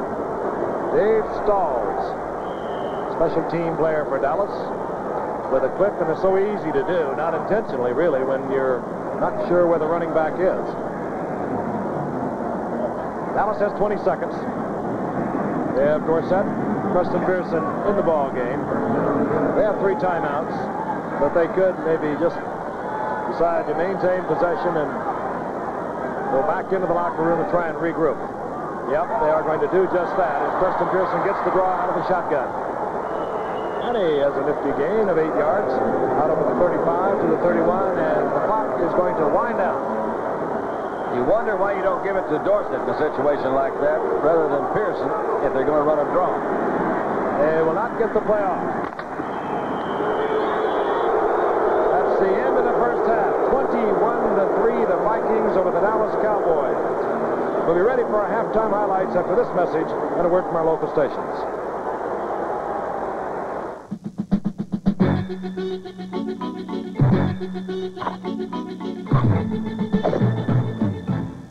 Going up that hill. No way. Off-road is fun, but sometimes you run into an obstacle that only a true four-wheel drive vehicle can handle. A Jeep CJ will give it a try. The Jeep CJ, built rugged, tough, and tailor-made for terrain like this. It's easy to see the Jeep CJ was born and bred for four-wheeling. And there's even options like automatic transmission and a hardtop. Top that. That was fun. The Jeep CJ. We wrote the book on four-wheel drive. Think of the most professional-looking sound system you can imagine. Think of the ideal place to house it. You're thinking of one of JCPenney's remarkable new MCS series audio rack systems. Now, think of an incredible everyday saving of over $300 when you purchase any of these component systems as a package. JCPenney's MCS series audio rack systems. Think of the sound. Think of the service. Think of the savings. You won't have to think again. Sunday on Battlestar Galactica. We have to turn back. Apollo and Starbuck race against time to destroy the ultimate weapon. Then, a true story. We always fly that low? It couldn't happen. This is your captain speaking. Welcome to sunny Miami. But it did. Crash. Sunday.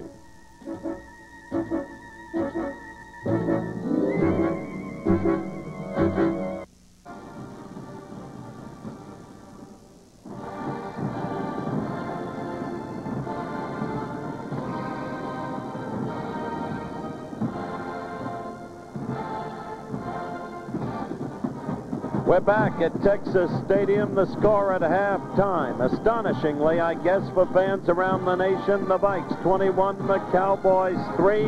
Here's the way the scoring went.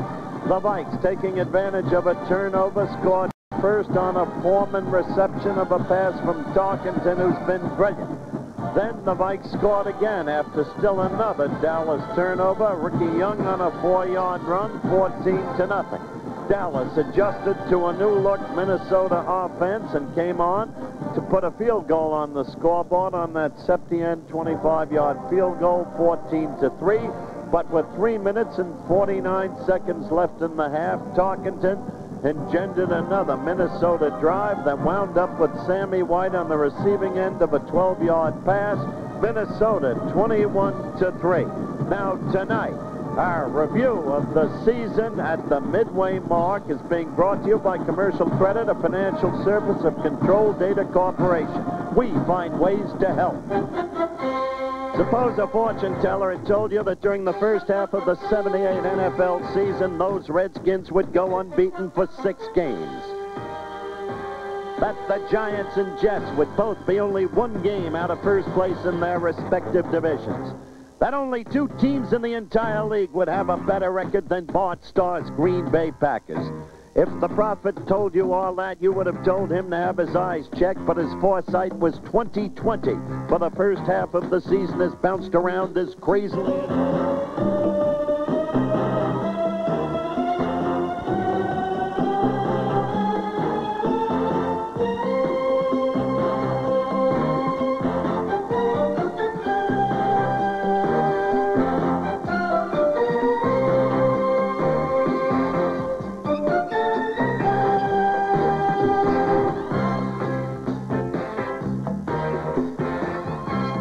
Clearly, the passing game has been honed to a razor's edge, but the rules change that invited more throwing has extracted its toll on NFL quarterbacks.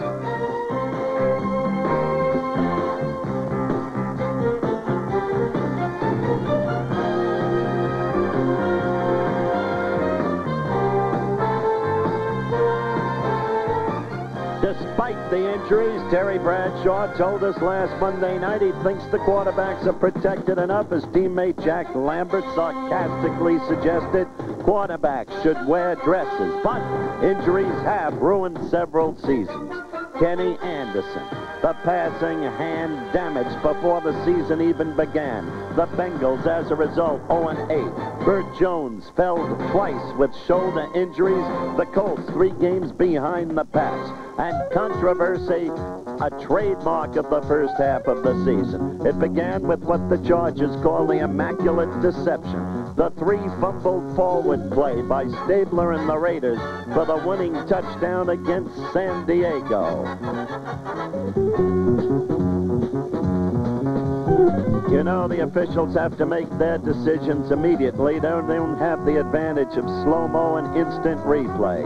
And so, in the Tampa Bay, Minnesota game, the officials ruled that Minnesota's Kevin Miller touched that football. Look at it again. The Buccaneers were allowed to recover Miller's alleged muff, went in for a clinching score.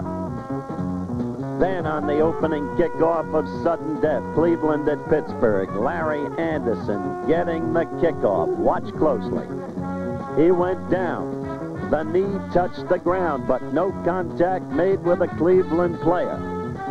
He got up. Then hit right there. The apparent fumble ruled not a fumble. The ball had been declared dead. And then this kind of play typifying the whole first half of the season. Spectacular in its nature. Keith Moody. Controversy a part of it, sure, but great plays, scrambled standings, missing quarterbacks, mayhem. As a result, well, the division races are the thing to look forward to now. What does it take to run a business these days? To face unexpected problems and the disappointments. Competition from the big guys. It takes money to be ready for that big opportunity when it finally arrives. And Commercial Credit can respond to that need fast with a business loan, cash, to sustain your business. At Commercial Credit, we find ways to help. Some experts put Dallas in the Super Bowl before the season even began. But those experts didn't reckon with a psyched-up Washington Redskin team that knocked them off in a Monday night matchup, and the Redskins took a 2-game lead in the NFC East. It was a 9-5 victory as the Redskins were all over the place on defense, and with juiced-up offense, Washington, to the elation of its coach Jack Bardee, ran up a 6-game win streak to start the season. Typifying that kind of offense, this play, the flea flicker, and Weissman wound up throwing the Danny Bugs for a touchdown. But then, Washington surprised by the Eagles and by this team, the Giants.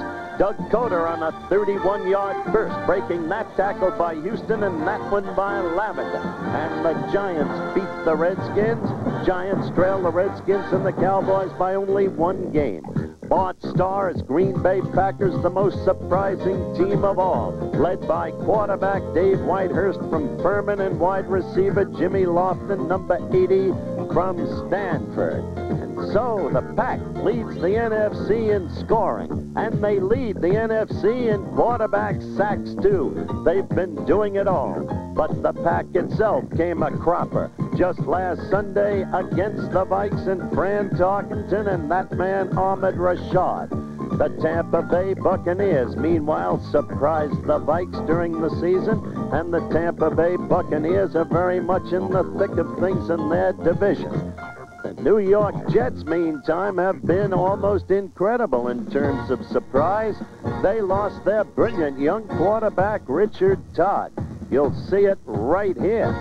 Ball popping out of his hands, but even when they lost Richard Todd, they did not come apart. They found another quarterback, an unsung youngster wearing number 17, Matt Robinson. And with a passing arm like this and some clever play calling designed to meet the opponent on his own terms, the Jets are in the thick of things at 5-3. Miami's Don Shula has had his share of tough luck. Bob Greasy out before the season even began, but number 10, Don Strock, doing a good job.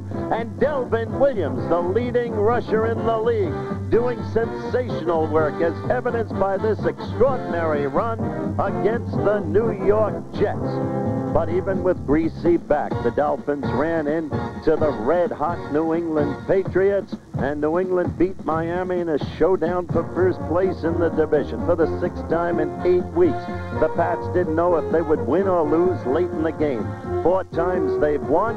That was Harris Ivory with the game-winning touchdown against Miami. Twice they have lost, once in a Monday night thriller when the team scored 41 points in the final quarter. The man of the moment, Joe Washington of the Colts, that Monday night.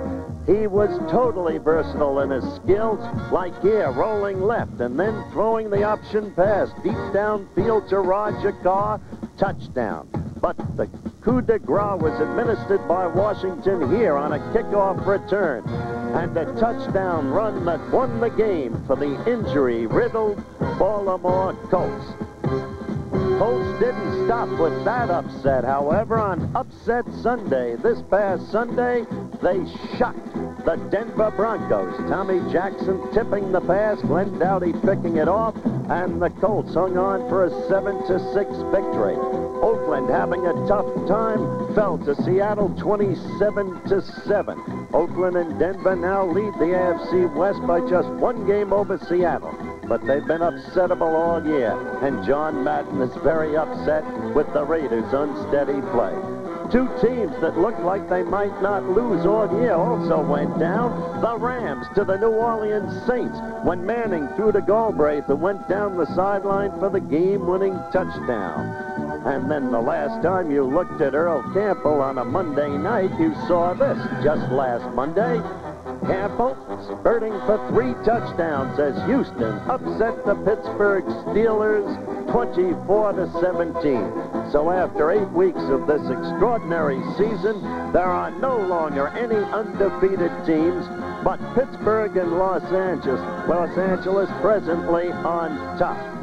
So they're heading for a showdown, those two teams, a couple of weeks hence, right here on ABC. If the season holds true to form, it'll be a season that no one will want to miss. Game by game down the road. And the pivot game at this moment, LA against Pittsburgh.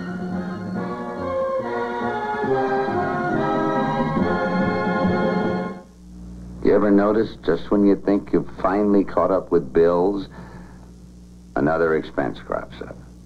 Major house repair. Braces for your child's teeth. The old car breaks down. There's just no end to it. When you need money for any good reason, see Commercial Credit. The company that lends millions to help business lends even more to help people. If you need a loan, Commercial Credit will find ways to help. And if you've just joined us, we are also surprised. The Minnesota Vikings coming out with a spread offense. Francis Tarkenton has been near perfect. And at halftime, the score is Minnesota 21, Dallas 3. This special edition of ABC's NFL Monday Night Football is being brought to you by Datsun, who invite you to experience the performance, quality, and luxury of the all-new 280ZX at your Datsun dealer now. We'll be ready for the second half kickoff after a word from our local stations. Friday, it's Donnie and Marie in a salute to the swing era with Ruth Buzzy, Sherman Hemsley, and Lassie. Then, the screen's strangest, most terrifying love story. I killed her. He wanted a second chance at love, but had she returned for revenge? Obsession. Tomorrow.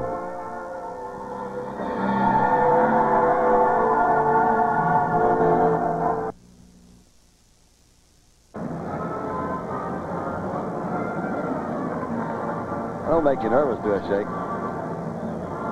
You've heard the cliche many times. The teams are going to the locker room to talk it over and get regrouped, and you better believe that's what happened to Dallas. This man, Fran Tarkenton, using a spread offense, was sensational. And, of course, he had a great deal of help from the Cowboys themselves. They made 2 key errors at the very beginning of the game. A Brinson fumble of a kickoff, the opening kickoff, 7 points Minnesota. Dorsett fumbled right after that, another 7. And Dallas was wondering what hit them. First of all, they've been doing the right thing with that spread offense, Don and Howard. That is shooting your linebackers, coming with the safety blitz, but Fran Tarkenton is probably the toughest quarterback in football to blitz against because he moves around, he reads it well, he's seen everything there is to be seen in football over 18 years, and he has been most effective. You're right about that, and there's more perhaps that we'll be seeing, because at the very beginning of our telecast tonight, we told you we expected to see a lot of men in motion tonight in the Minnesota offense. We've seen the spread, which was a new look at the beginning, and we may see more new looks. In the meantime, Dallas adjusted, but it was, in the first half at least, a question of too little too late, and Tarkenton came back with the big score just before the half ended.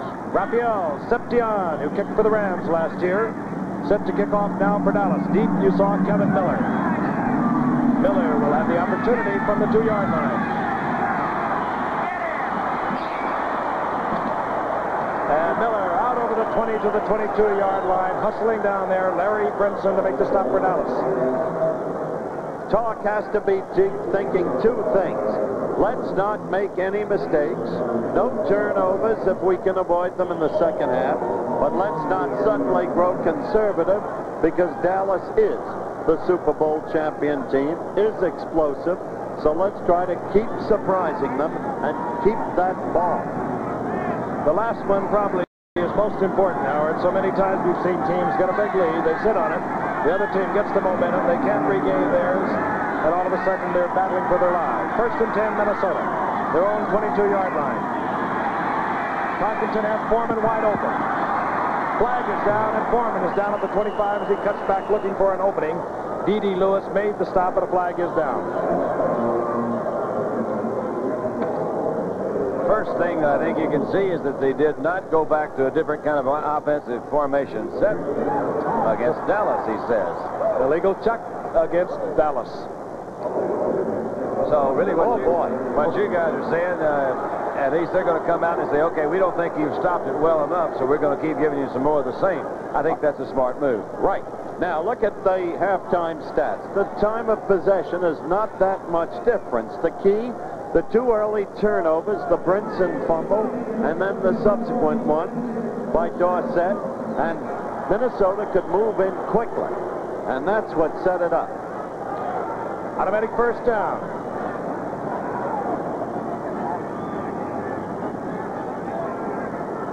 Ball now situated just inside the 27-yard line. Line up in the stacked eye, and they'll split out of it. There they go. Tucker way right. Rashad moves out. Sammy White is in the slot. The handoff. Chuck Foreman, and he breaks one tackle and gets out over the 32, the 32-yard line, getting away from Jethro Pugh. For a gain of 4, it'll be 2nd down and 6. Ed Jones made the stop.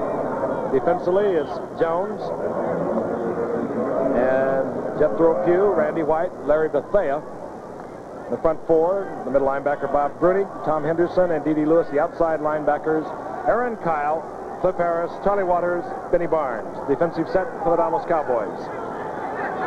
Tarkenton, of course, in there along with Ricky Young and Chuck Foreman. Foreman 44, Rick Young 34.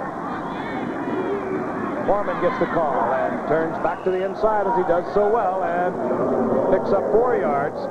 Smart. 3rd down and about a yard. Smart play calling, I think, Frank. When they reverse the roles, what everybody says, this is the way you run an offense. You pass just enough to keep him off balance. He's running just enough to keep him off balance. Foreman seems to be a little bit shaken up on that play. As Howard mentioned at the top of the show, he had a knee and an ankle. So take your pick. It could be one of them. Neither one of them are not good. But he has used Foreman well on the quick traps, draws, the little quick hitting plays. They're not really trying to establish a running game. They're trying to keep that passing game going. You'll see now the big guys come in. They're going into a short yardage situation, 3rd and less than a yard or about a yard. Foreman walks off, moves over to the sidelines. He'll be administered treatment there. And into the ball game comes Sammy Johnson, number 48. Johnson, of course, has only carried the football one time this year. Came from San Francisco a couple of years ago in a trade that sent wide receiver Jim Lash to the 49ers. 48 is Sammy Johnson. 3rd down, less than a yard.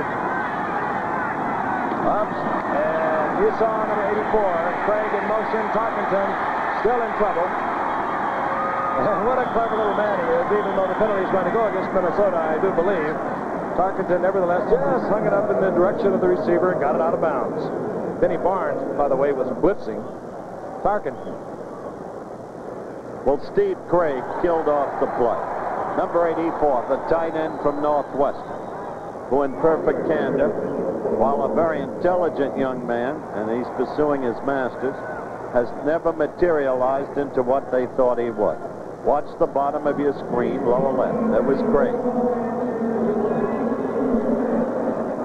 So penalty declined, 4th down. Minnesota will punt. And that could help the Cowboys. They held the Vikings. And into the ball game comes Tony Hill. Number 8 comes in for Minnesota. That's Greg Coleman.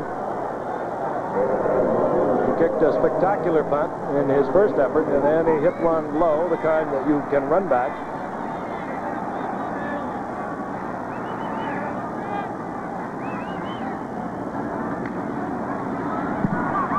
It's an end in the over job, and taken at the 27 by Tony Hill. And Hill out to the 41-yard line. Good return. Scott Studwell got down there to make the stop for Minnesota, but Dallas has good field position. They need it. They trail 21-3.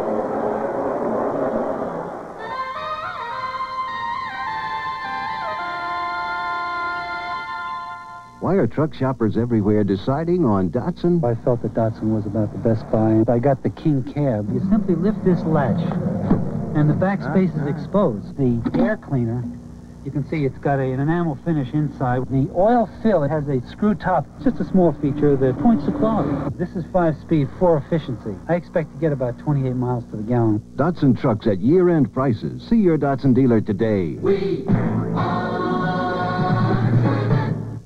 When I've got to catch a leader like Ben Crenshaw, I count on my Canon AE1. It's fully automatic, so I can concentrate on my subject.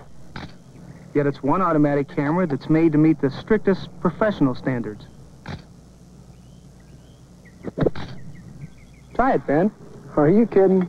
The AE1 is so easy to use, you know you won't miss a shot. About all you do is focus and click. The surprisingly affordable Canon AE1. So advanced, it's simple. Saturday, Colorado, Missouri headlines an action-filled lineup of regional games. Check local listings for NCAA college football on ABC. Number 79, Harvey Martin. You'll not see him in action again tonight.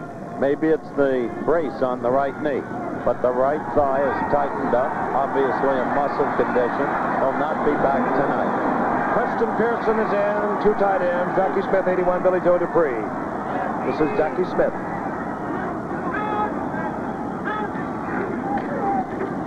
Robert Newhouse. And Newhouse taken down right on the line of scrimmage. Carl Eller slipped over from defensive left end, made the stop, and then he got a lot of help from his friends. It'll be 2nd down and 10.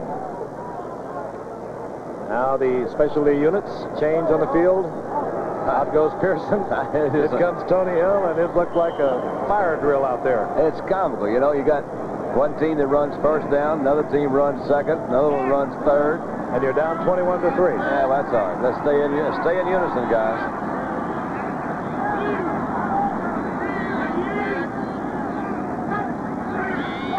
Staubach, straight drop back. He's Tony Hill, and he's open. Oh, he missed. And a poorly thrown ball. Hill was really open. Tom Hannon got over there because the ball was thrown late and hung up there forever. I think it's a missed coverage. I don't think he can get out that open unless somebody just failed to go back and cover, and he slipped in behind. That be the safety, and Hannon did do a good job of coming over. He really did. He deserves a lot of credit. That's the 2nd time tonight we've seen Hannon come in from nowhere. Watch the play again, Don. Well, I think we were right. Hannon did come over from his free safety, so maybe that was just his position. They're going to let him go deep, and Hannon's job is to cover that deep center field area. Prevent defense. Paul Krause is in defensively for Minnesota. 3rd down and 10. Out of the shotgun. Billy Joe Dupree, wide open, and he's hit, drops the ball. Incomplete. Never had control of the ball, and coming up with the football is number 45, and it was signaled instantly that Billy Joe Dupree collided with Jeff Seaman that it was incomplete. Well, that's another revealing series of downs. Dallas had the ball with excellent field position, and if they wanted to get back into the game, then was the time to make their move. They failed to do so. Speaking of Danny Reeves before the game, the offensive coordinator here in Dallas, he said that, you know, it sounds cliche-ish, but says we've got to do something on 1st down. That last series, they ran Newhouse off tackle for about a yard. Danny White hangs it high. He's having a great year. Kevin Miller at the 15.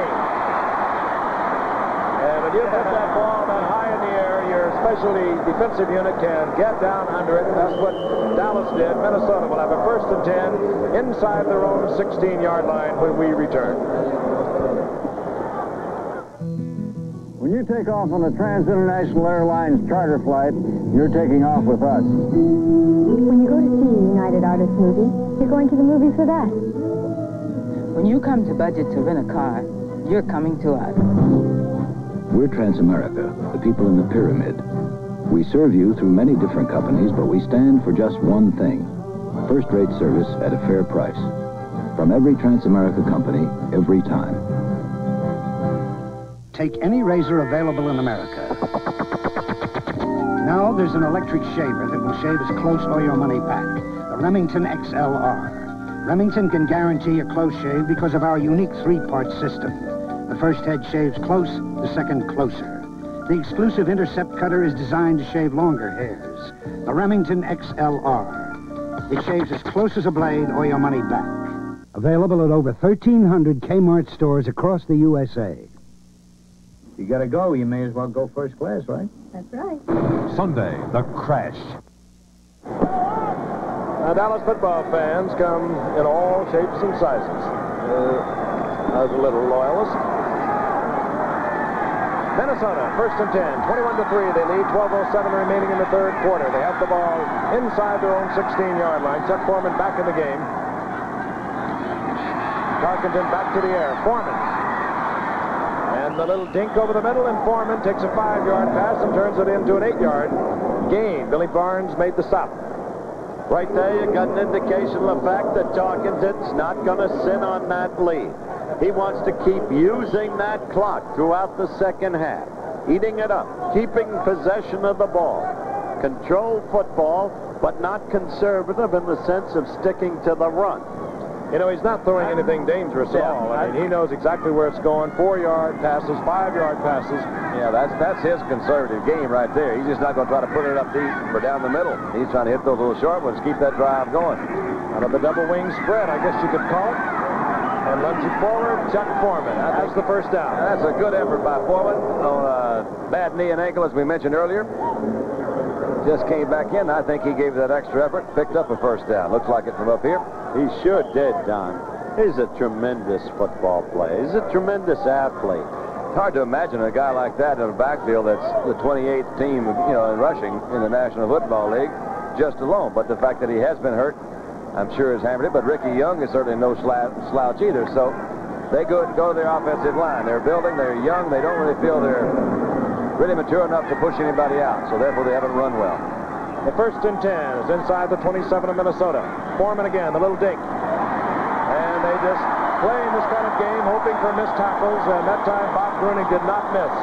Made the stop right at the line of scrimmage. You're talking about Brad's interception record. I don't know, Howard, Frank, one of you all talked about a while ago. He hasn't thrown an interception in the last few games, but he has thrown 12 this year.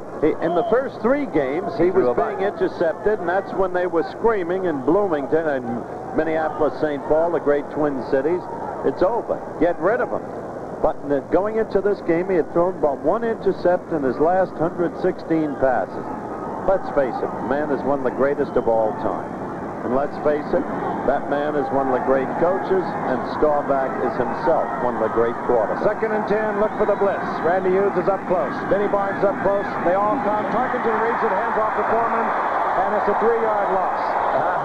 He didn't read it real well, did he, Frank? But he did read it. He said, that's trouble. The thing you have, he only had one back there. And a lot of times you get in that situation, you don't have any other audibles. It don't work from that formation. So he only had what he had, he did with it. Well, what's significant here, Frank, is the Tar can't keep them moving. The Dallas defense is coming to life. Third down and 13. It's a passing down, but again, you can bet that Tarkenton is going to be very careful with it. I think that's the key. That's the point I was trying to make with his interception. Just as long as he doesn't throw interceptions. Dallas moves up and threatens the blitz again. This time they drop out for the coverage. Reading what he thought was a blitz, Tarkenton tries to go deep, looking for individual coverage on Rashad, but Aaron Kyle was there along with Randy Hughes. Fourth down, Minnesota must punt. The crowd comes to life. They've been kind of sitting here in stunned silence all night. 9:02 left in the third quarter. Time for Dallas, if they're to get back into things, to start to make a move. And they should have good field position. Greg Coleman running Tony Hill, there he is, a dangerous receiver and a punt return man, standing at his own 38-yard line.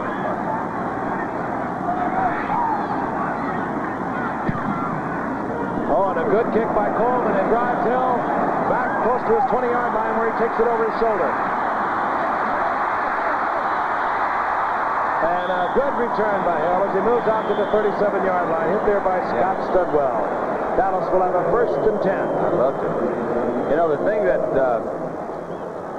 that catch that Hill made of the punt saved the Cowboys approximately 35 yards. Just the catch of the punt going over his shoulder. A lot of guys will let it go. We've commented in an earlier broadcast of Dallas that he has this great ability to adjust the passes downfield. The punt's not too unlike a pass. You see an injured player.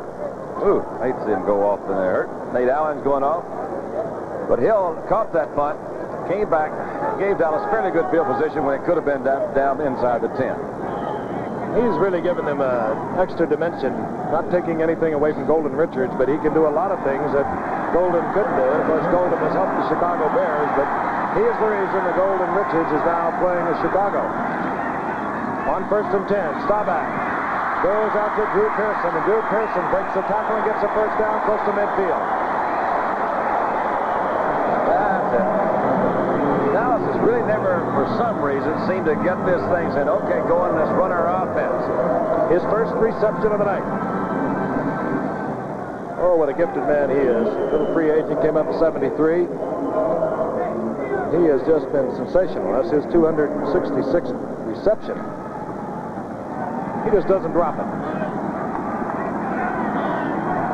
All right, they mark it at the 48-yard line. Dallas down 21-3. Newhouse gets to midfield. That's it. Corralled there by Jeff Seaman. A gain of 2. It'll be 2nd down and 8. Yeah, but I like what Staubach and Landry are doing here. Plays being sent in, of course. There's no sign of panic. They still have almost 23 minutes left of a ball game. And you viewers of NFL football know what can happen in that amount of time.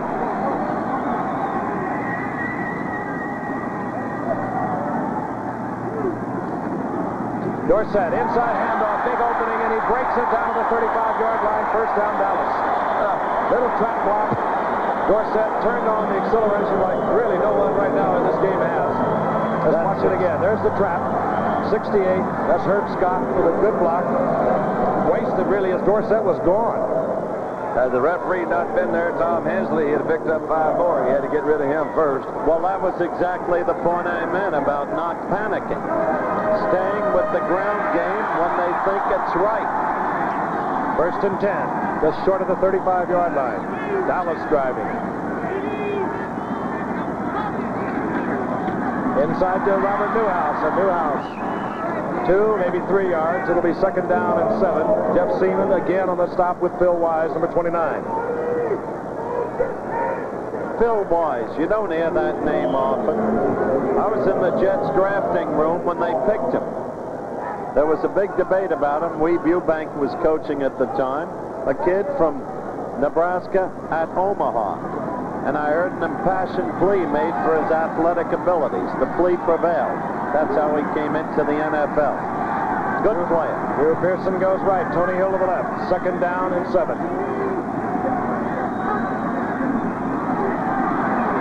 Roger goes for Pearson, and he tries to one-hand it, but no way is he going to get that one. Nate Wright covering. Staubach get there by blitzing linebacker Matt Blair. Moving it on the ground, they go to the air, and they find themselves in a 3rd down and 7 situation. That's the old peanut man. Dandy, in your pregame interview with Roger emphasized, and I mention this point because the Minnesota secondary has frequently been downgraded, how their experience enables them to play the zone so well. That's true. 3rd down, 7.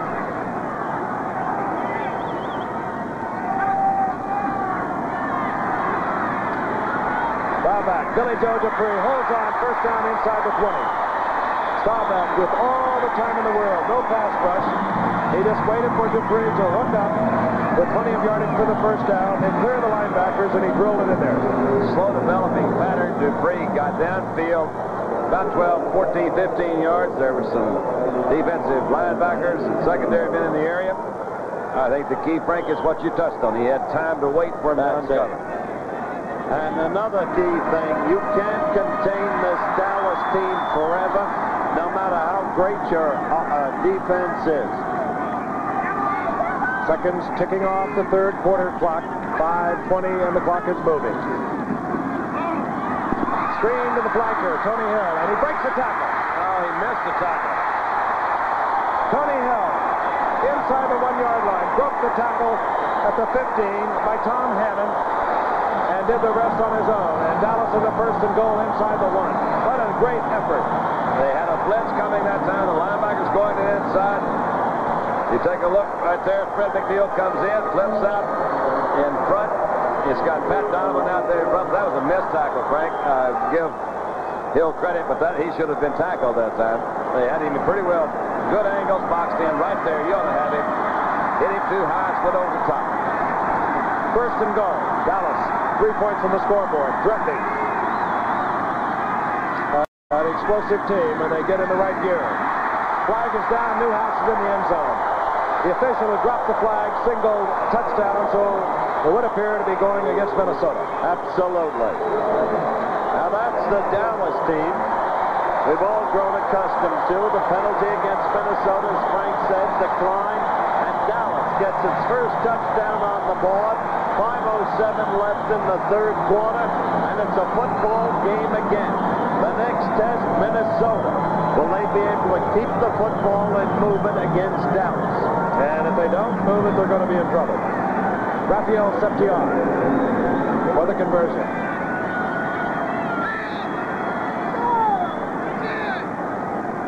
Long count. Good. The Cowboys finally got on the right track. Drive for the touchdown. They shortened the Vikings lead to 21-10. We have 5:07 remaining in the third quarter, and we'll be right back. Here's to good friends. Tonight is kind Did Frank burn the trout yet? No, but we're ready. Okay, you guys, knock it off. I don't believe it. And a little something to go with it. Lowenbrow. Lowenbrow. And you guys don't deserve it, but my trout does. When you want the taste of a truly great beer, tonight, let it be Lowenbrow. Well? Frank, we apologize. The beer's terrific. Rejoice! A totally new Z-Car. The new Datsun 280ZX. Plush velour cockpit. Computerized safety check. Power steering. 5-speed with cruise control. 4-speaker stereo. 4-wheel disc brakes. Here's luxury and performance found in cars costing thousands more. Datsun's new ZX is awesome.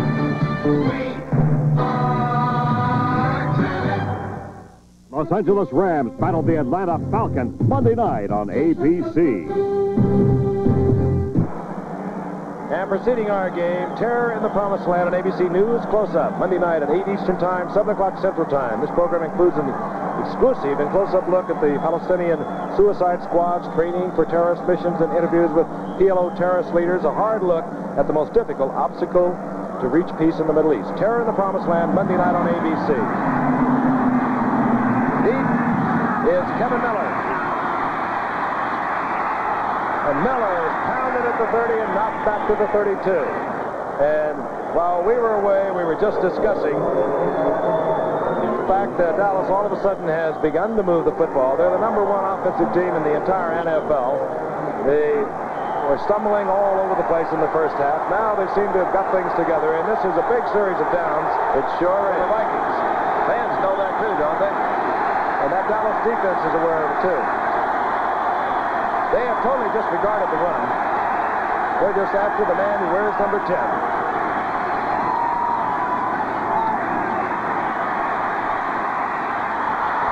And a good defensive play by Benny Barnes against Sammy White jars the ball loose.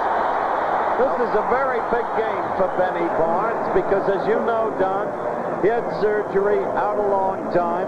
faces a problem where he has to almost reprove himself. I walked into the locker room yesterday, the training room, and I sat there and I was talking to Benny. I looked down his foot. He had 3 needles sticking in his foot. Well, I hate needles and almost passed out, but a lot of it, they started using acupuncture last year, and that's what he had on his foot yesterday. Does it 3 times a week.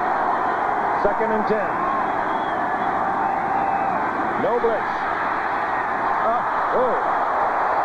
Incomplete. Benny Barnes had a golden opportunity. Pass was thrown so quickly, Frank, nobody had a look at it. Fran, I think, read that blitz coming up in the middle. He was just getting rid of it. Well, that shot Chet Forney just took of Fran Tarkenton was revealing. When you've been around as long as Fran, when you're as skilled as he is, you know situations. You sense them instinctively. He knows he has to hold his team together, not fall prey to the crowd, and somehow keep that ball. But this is a key 3rd down play. 3rd and 10, and nobody knows it better than the Dallas defense. Tarkenton dinks it to Foreman. He one-hands it short of the 1st down at the 39-yard line. Oh, boy. That was nice. They're less than a yard away from a 1st down. And they're going to punt. They're going to punt. That's Waters down. Charlie Waters is down on the field. The all-pro safety, strong safety for Dallas, is down at the 38-yard line. He'll be treated there. I would really kind of like to see that pass again, because once again it'll say he got the dadgum ball off. He was going to his left, just flipped around on the side. Foreman again. We'll take another quick look at it. You see Randy White. They're double teaming Randy. One of them got him from the back, but I guess that was not that clipping zone. Good catch by Foreman, by the way. And you saw the way that Charlie Waters was shaken up. He was hit by his own man. We'll be back in just a moment. Way back in 1911, the only place Harvey Firestone could take his tires to be really tested was Indianapolis, where a bunch of young fellows were starting to race cars. Well, Harvey took his tires to Indianapolis, and every summer he learned a little bit more about them. In fact, he learned so much that 48 Indianapolis winners rode on Firestone. Today, at Firestone's Proving Ground, Fort Stockton, Texas, there are no cheering crowds, but the objective's the same. Learn more about tires. Firestone's 721 steel-belted radio is a result of that kind of learning. It took 5 million miles of testing to develop the 721. The tire Harvey Firestone would have been proud of. Because, you know, he always wanted Firestone products to be the best today and still better tomorrow.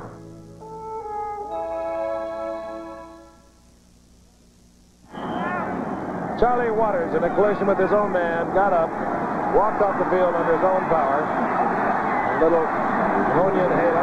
Tony Hill has dropped deep for the Cowboys at his own 23-yard line. There he is. Greg Coleman will punt for Minnesota.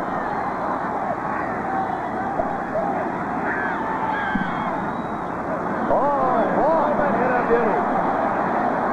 And it bounds into the end zone. Dallas will have a 1st and 10 at the 20-yard line. A 61-yard punt by this young man, Greg Coleman, who has been impressive. He had a 62-yard punt earlier in the game. But meanwhile, Dallas did what it had to do, and you can see that the whole momentum of this game has swung. Fran couldn't get the 1 1st down that he wanted to begin to muster a Minnesota offense and to consume the clock. Dallas needs 2 touchdowns to go ahead. And Dallas is really moving. 4:07 remaining in the 3rd quarter. Plenty of time. Dallas not rushed into a panic situation. Dorsett drops the football, and he is hit by Bobby Bryant. Nowhere to go had he caught it. Defense did a good job of reading that play. Not only that, an instant sooner, and Bryant could have intercepted and jaunted in for the score. Just jaunted in there and picked up 6. 2nd down and 10. And again, Don, as you mentioned earlier, Dallas unable to do anything with the 1st down. They got themselves in trouble where they have to go for it. Dorsett finds a little opening. That's been there all night long. Moves behind the trap block. Sometimes he just runs ahead of it. He's so quick. Picks up 8 yards. Will be 3rd down and 2. White made the stop for Minnesota. Good call, but a big play coming up. Dallas, from their point of view, has to keep it going. Must. 3:37 left and counting down in the third quarter. 21-10, Minnesota. Short yardage offense.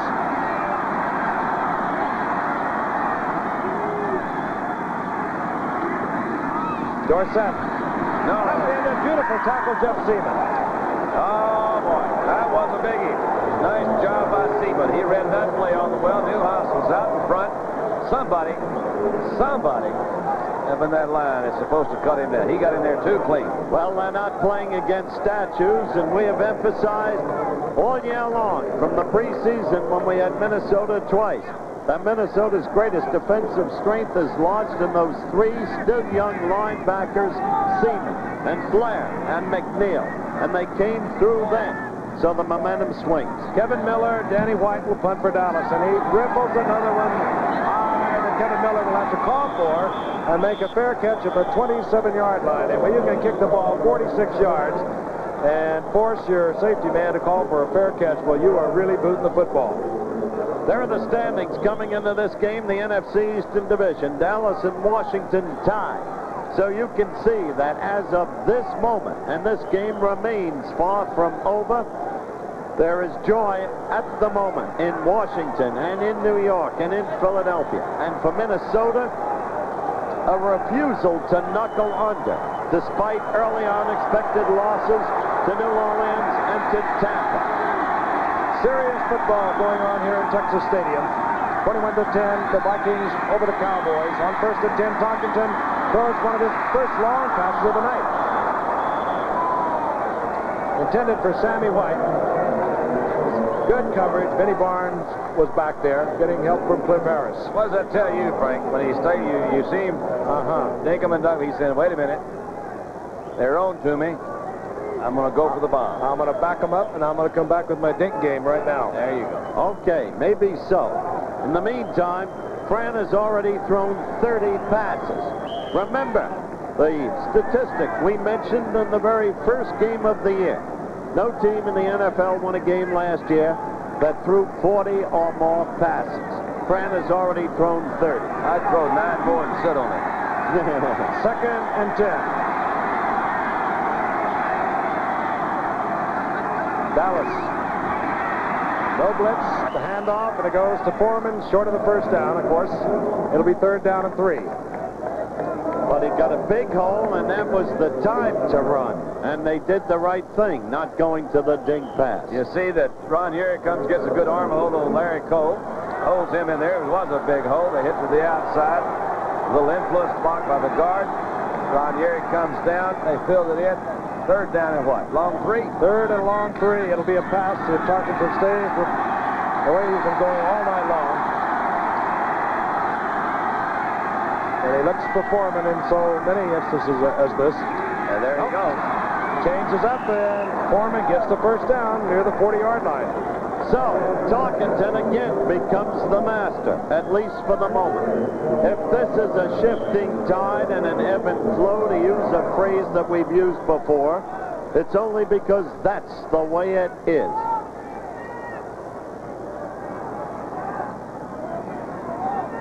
Inside 2 minutes of the 3rd quarter. A lot of credit to a very gutsy Minnesota team.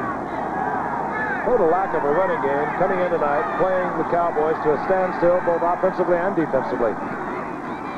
Chuck Foreman. And Foreman is pounded down by Randy White after a pickup of 7. Let's go back to Frank's pregame interview with Fran Tarkenton. We will pass and pass and pass, but we will also run some. And now, with the Cowboys fired up and ready to pour in, firing in on the pass, Fran is running some at exactly the right time, Frank. Isn't he clever? Oh, Fran is clever.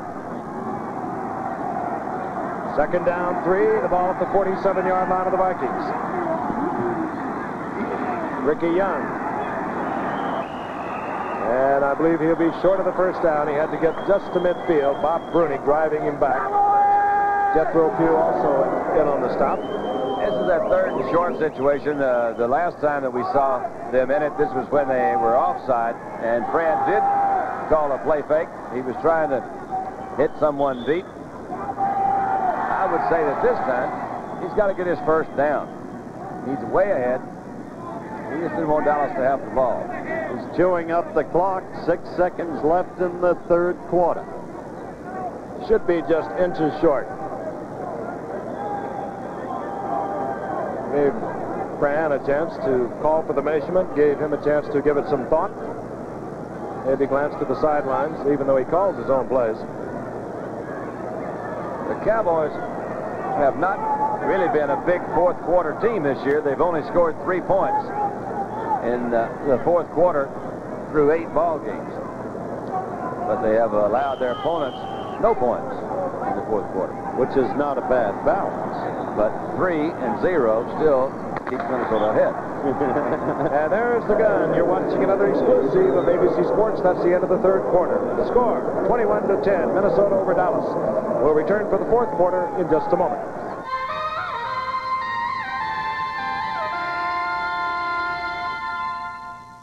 Saturday college football excitement. Colorado tackles Missouri. Arizona State battles Washington. Purdue takes on Iowa, plus other games. Check local listings for NCAA football. And on ABC's Wide World of Sports, Nadia Comaneci in the World Gymnastics Championship. Sports Action Saturday.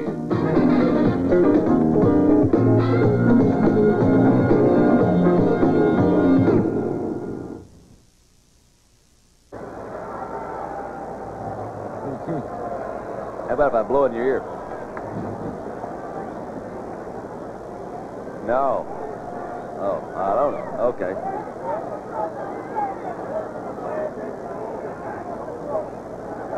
Welcome, ABC. Don Frankenhauer's smile, Tom. Let Roger do the thinking. Now, I wonder who wrote. Do you think that Roger's wife wrote that? Marianne would put that up there, would she? Tom pacing the sidelines as we begin the fourth quarter. Minnesota has a third down, inches to go. The ball just short of midfield. They have a 21-10 lead. They got off to a quick start. 2 Cowboy errors, 14 points for the Vikings. Barman. They'll mark it at midfield. He'll have a first down. He got it. You saw him go over the top, get pushed back, but going over the top, he got it. Headlines been marking the ball. As a matter of fact, inside, well, right at the 50-yard line. That's all they had to reach, though.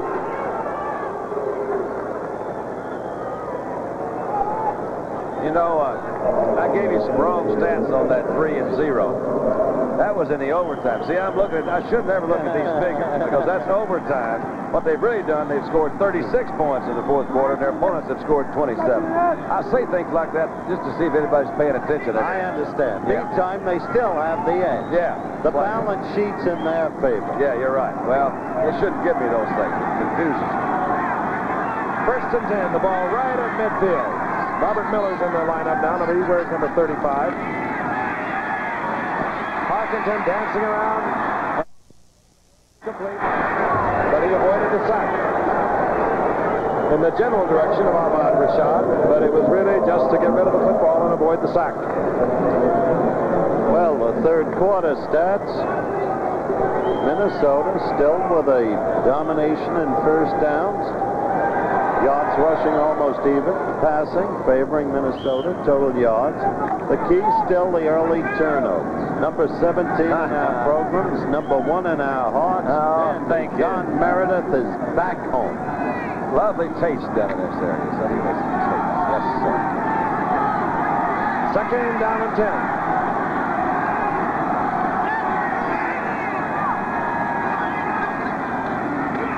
Draw play. Foreman. And good collapsing defense, and a flag goes down. Foreman down to the line of scrimmage. I think I saw one of the most visible. Randy White, Bob Bruning, holding against Minnesota. That'll hurt them. Now, his injury. I mean, you've seen Foreman with that much room where he can really come out, and he's bringing himself out. He's just really not running full speed. You could see that, or I felt I could anyway, that there was just a little bit of that hesitation. But ordinarily, the acceleration would come and Pullman would be to the outside. That's true, but under any circumstances, a holding penalty against Minnesota. Holding, number 68, offense, second down. Charles Goodrum, the left guard, holding against Minnesota. It's going to be second down and 20. That's the kind of mistake when you're a team holding on against a team that's coming strong, you just can't afford. Sammy Johnson comes in for Chuck Foreman. Johnson wears number 48. Dallas, of course, loves to blitz on second and long yardage. Henderson is up threatening. They go Sammy Johnson, and he finally brought down, but he erupted out to the 43-yard line. It's going to be third down now and 3. Good call again. Dallas thinking nothing but pass, opened up the lanes, the draw set up, and it really worked. I'd say those Vikings have been watching some film up there in Minnesota. I'll say this. They knew what was going to happen that time. He's been around 18 years. Watch this. Well, really, they're going inside Bethea, and that was just a kind of a little kiss-out block on the outside just to get him out there, but they collapsed the middle. Bethea didn't close it down, and it was a big hole. Johnson, his second carry of the year. Third and 3. Parkinson going for 6. And is taken out of bounds by Sammy White. It could have been 6 easy. It could have been easily. Well, so a key break goes for Dallas in this game that is so instantly shifting. But I'll tell you this. We've watched a lot of football in our time, and that Fran Tarkenton has to be one of the all-time greats. They can write him off. I'll tell you right now, he'll be back next year. There's no way he won't. He told me today, I was kidding about it. He said, oh, they wrote me off when I was 27. Here's Greg Coleman. Tony Hill is waiting back at the 10, but Coleman, of course, will angle for the out of bounds. He led the NFL in that category last year with Cleveland. There's a nifty touch. And down on the 1-yard line. That's down. Good effort. Hustling down there was Nate Allen.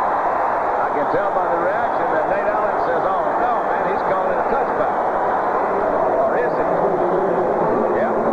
Oh, they're saying he got into the end zone. Allen says no, but the official says touchback.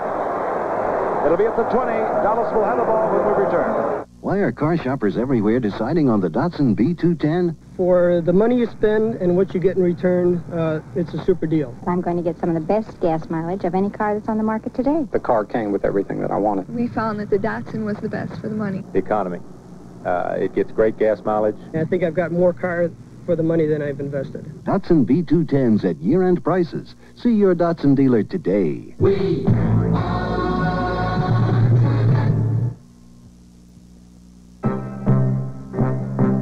By noon, you bring down enough timber to put up a small town. You got one tool, a chainsaw, and it's your bread and butter. On the bar, it says Homelight, but out here, it's the Chainsaw King. And right now, you can buy the King.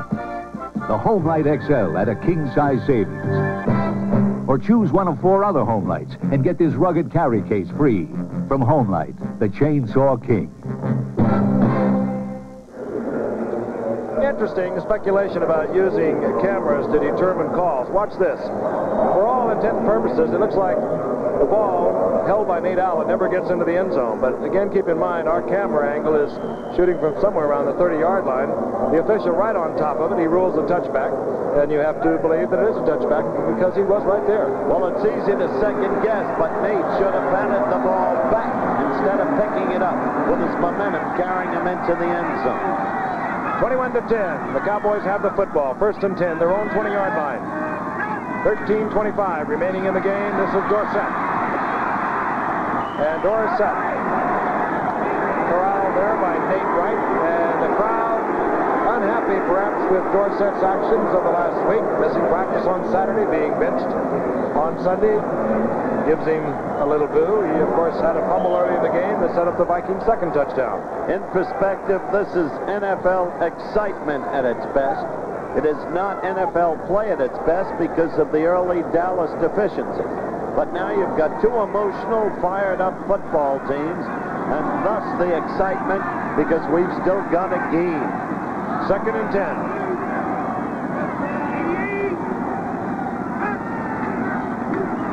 Staubach time, but no receiver. They're all too deep. Newhouse. And boy, Newhouse is pounded by Matt Blair, number 59. Right at the line of scrimmage. It was a very tough pattern. He had everybody too deep. Didn't have a secondary pattern to come on to somewhere in the middle zones. If they got the deep man covered, you're back there trying to throw, and they've guessed right with you, or just happen to make good defensive plays, puts you in a lot of pressure. With 12 minutes left, Dallas simply must get this first down from their point of view and get a drive started, because they still need 2 touchdowns. A touchdown and a field goal will not do it. Third down 10. Preston Pearson is in. He's in the slot. Roger on the 9-8 of 15 for 101 yards.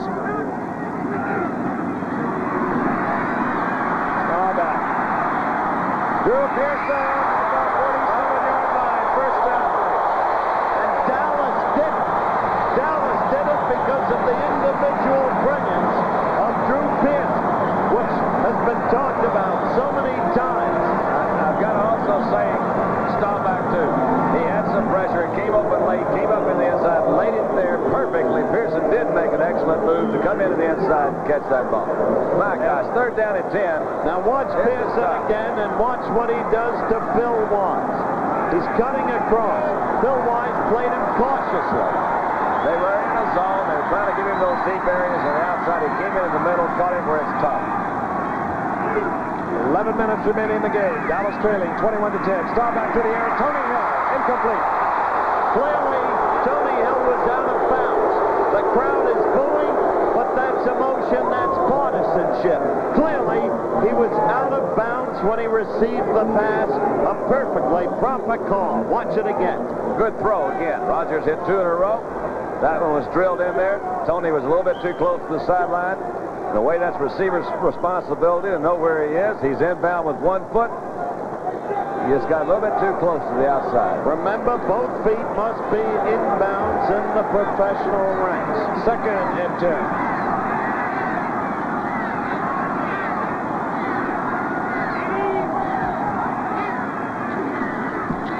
Staubach, Tony Hill. Hill dropped, but not until he reaches the 47-yard line of the Vikings. It is a gain of 7. Phil Wise, knowing Hill's ability to run with the football, because the action first begins as you look at the scoreboard clock. When Tony receives the ball, played him wisely then. Laid about 2 yards off him, moved in for the tackle. Mark Mullaney comes in for the first time that we have seen him tonight, number 77. He was hospitalized over the weekend, 77 for the Minnesota Vikings with a viral infection. He's a good pass rusher. Third down, a long 3. Seconds ticking away for the Cowboys. And Drew Pearson was there. Roger misses, but he was under pressure. Not that much. That was too high. Wasn't thrown that well. I would try to get the ball to Dorsett. I don't care if they're booing him or what he is. He's the game breaker back there. Pearson is the other one. He's throwing to Pearson. Overthrew him that time. Tony Hill is also a good one, but I'd try to get the ball somehow to Tony Dorsett. Well, they've got 4 yards to go now, and the crowd screams for them to go for it. Well, they have a quarterback back there punting, Danny White. He is thrown from this formation in the past. I don't but think there's plenty of time. Odds don't fit. They'll kick. Have to. Kevin Miller, and Miller is down at the 14-yard line. As he has done so often, Vinnie Barnes hustling down to make the stop. We'll be back in a moment. I'm not gambling with my safety this winter. I just put a CB for Radio Shack in my car. At only $89, I save $60. Now, wherever I drive in any kind of weather, I feel safe. This switch is my instant shortcut to Emergency Channel 9. One of 11 front panel features. Sale-priced realistic CB. I wouldn't drive without it. Now just $89. Only at Radio Shack, a Tandy company. Here's to good friends. Here he comes. Tonight is kind of special. Hey, we almost gave up and sent out for peace. Sorry. All I could get were lobsters and Lowenbrow. All I could get were lobsters and Lowenbrow. Well, it's the last party of the summer. I figured I'd shoot the word. When you want the taste of a truly great beer, Tonight, let it be Lowenbrow. Well, like the song says, here's to good friends.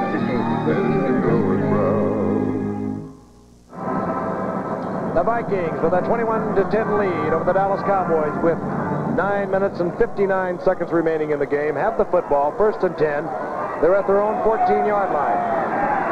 Sammy Johnson remains in the backfield for Minnesota, wearing number 48. Foreman on the sidelines.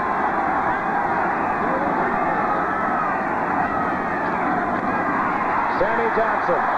Randy White attacks. I'll tell you, give Sammy Johnson credit on that play because he forced the scant yardage that he got. White was in on him like a tiger. White gets a couple of yards. It'll be 2nd down and 8. You don't hear Tom brag on anybody too often. And when he does, he usually cuts it kind of close. He had been, but that's Randy White is the guy that he says is just outstanding. Dorsett is over on the sideline. He doesn't play defense. Whoa! Albany Johnson gets the call again, and he is really pounded. D.D. Lewis and Jethro Dew. Dew straightened him up, and Lewis hit him. D.D. was in there, charging in, that great veteran. Yeah, D.D. says, you hold him and I'll get his attention. There was a loss of about a half a yard. 3rd and long yardage, a long 8. Ball resting right on the 15-yard line. Every now and then, Tom takes an anxious look up at the clock, which continues to tick away, and Fran will run it right down to the nub. He must get it off in 1 second. He does. Parkinson. Randy White once again, and Minnesota will have to turn it over. Dallas should have good field position. So we've got another night of football action. It's a special Thursday night edition of Monday Night Football, but this is the way it usually is. Remember the game?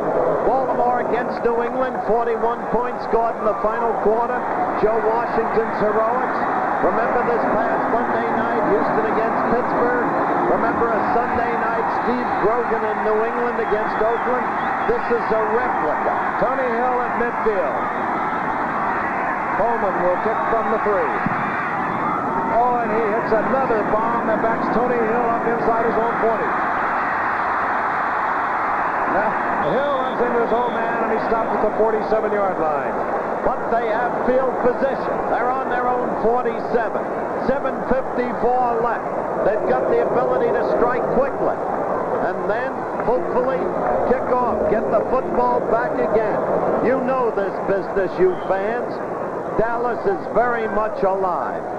That's all true, but I feel compelled to tell you that this telecast is presented by the authority of the National Football League. It's intended for the private use of our audience. Any rebroadcast, other use of this telecast, not the express written consent of the National Football League is prohibited. First down, Dallas. They trail by 11. Ball at their own 47-yard line. This is Dorsett. There's a throw the ball. He's got a man open as Tony Hill. And he does not throw it in bounds. Well, they had the halfback pass. They tried that, and they won't try it again. The next thing they got in their book, the tricks, is a flanker pass. We'll see if Pearson can throw it next time. I'll tell you, flea flicker, it was a heck of a call. He does it after turnovers, first downs, tries to get the swing of things going. This is Landry calling the plays.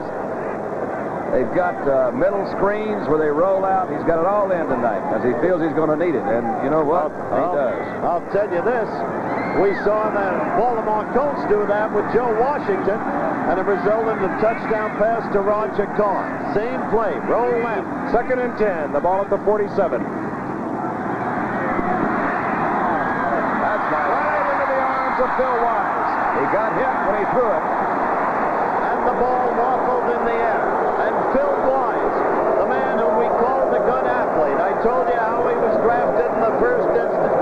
Who's been playing cautiously off the receiver, but tackling effectively, was right there as the ball waffled into his arms, and that could do it with 7:40 left for the Dallas Cowboys. I don't believe Roger even saw Phil Wise. Drew Pearson was curling in under another defensive back.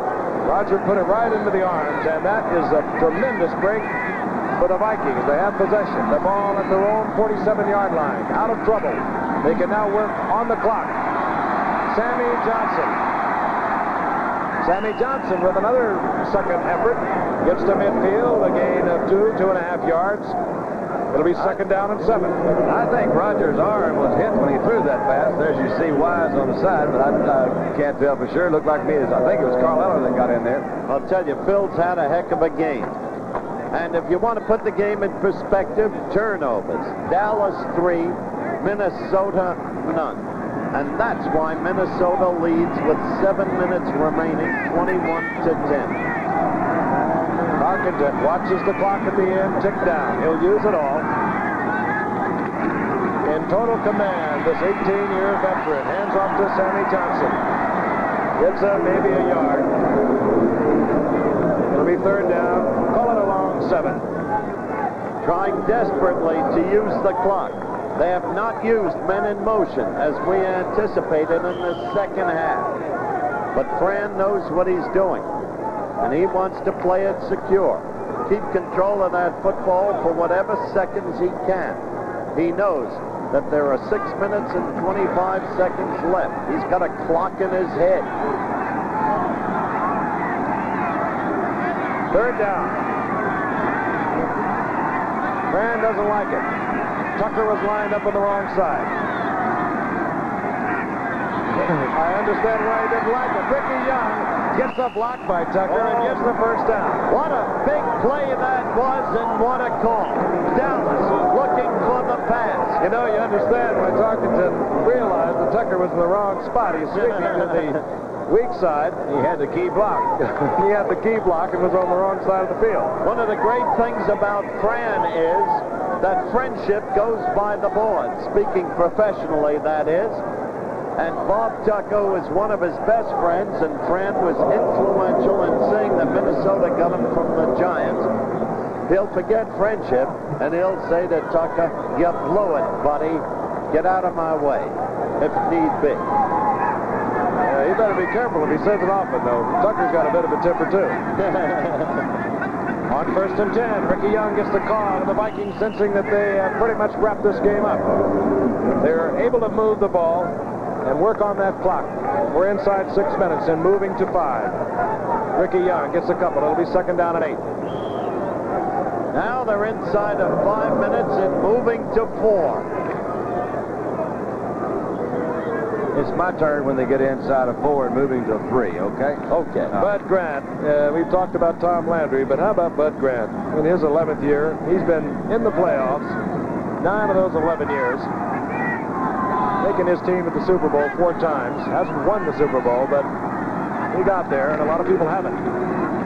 Ricky Young, met at the line of scrimmage. Ekes out a yard. It'll be third down and 6. Just don't want to do anything stupid. You don't want any fumbles. You don't want any interceptions. It's not even that important. You know, I mean, this is a third down and a 5. Just don't turn it over to anything crazy. Go ahead and let it run. You got 2 more shots at the first down right here. And that graphic you just saw, offensive plays, 65 to 46, is still another revealing part of the story of Minnesota's domination of this game. Inside of 4, moving to 3. I'm sorry, Frank. Ricky Young. And Young pounded down Jethro Pugh, moving across. Young goes down at the 35-yard line, short of the first down, and well, we'll see if Dan Meyer comes out or Coleman, the punting unit or the field goal unit.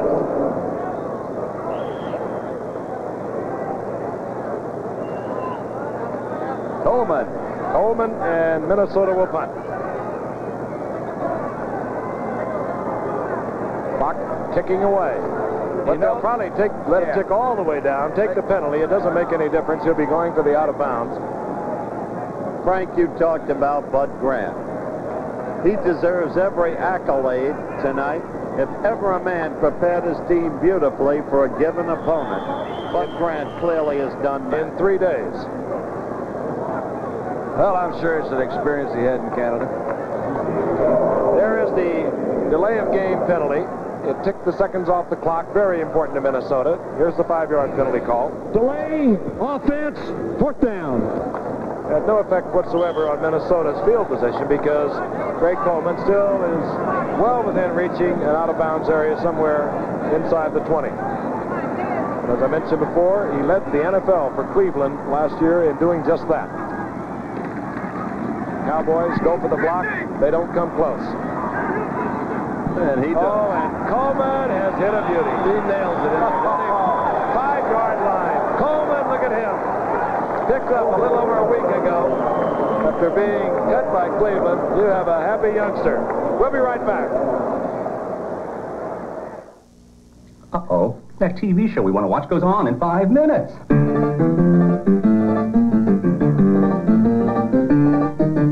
America, stop rushing your life away just to catch a TV show. Get a Sony Betamax video recorder and automatically videotape that show while you're doing something else and watch it anytime you want. Sony Betamax. It could change your whole way of life.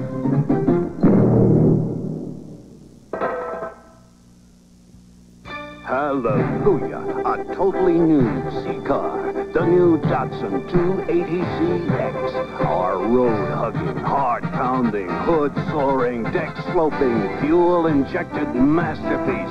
Our new ZX is awesome. We are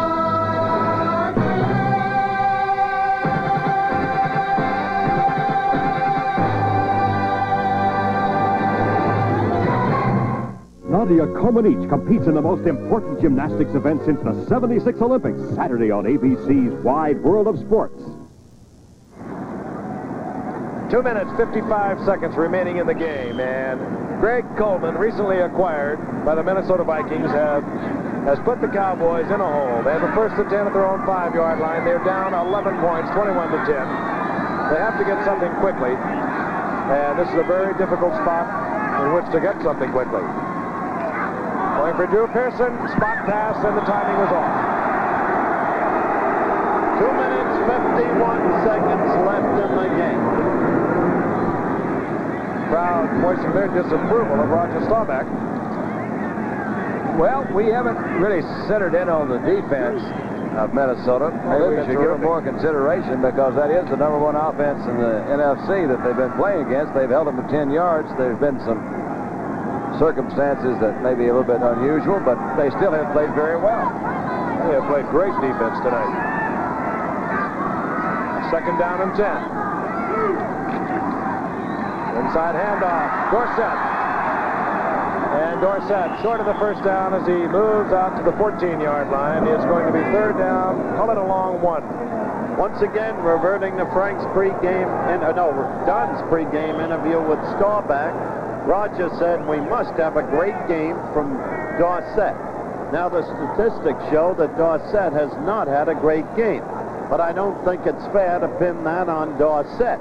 Pin it, if you will, at least equally on the Dallas offensive line, which has been troubling Coach Landry for the last 4 games.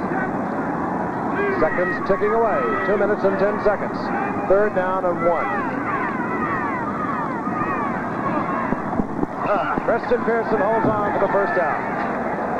Preston Pearson, whose lawyer called me in New York when I was already in Dallas, wanted Preston to come on because Preston was upset, just to show you the inner workings of a football team, over the fact that he would be benched and Dorsett would be back. His lawyer? Yes. Did he think they're fancy in football today, aren't they? Yeah. How were you going to get him in there? You keep Dorsett on the bench, which Coach Landry was not disposed to do, nor would I be. Well, why didn't he call Landry instead of you, is what I'm saying? He wouldn't have gotten an answer. 1st and 10. Closing on the 2-minute warning. Staubach going for Tony Hill, and he is in trouble and can't find him. Down he goes. Mark Mullaney all over Staubach, and that is the 2-minute warnings. Both benches will be notified. They don't need to be notified, particularly Dallas. They are in trouble. We'll be right back. Stanley presents the Cube, a simple solution to a lot of storage problems. Okay, Preston Pearson. 26. A great player. Let's get this play first. I want to amend what I just said. Second down and 10. Cowboys, desperate trouble. Tony Dorsett, give him an open field and look out.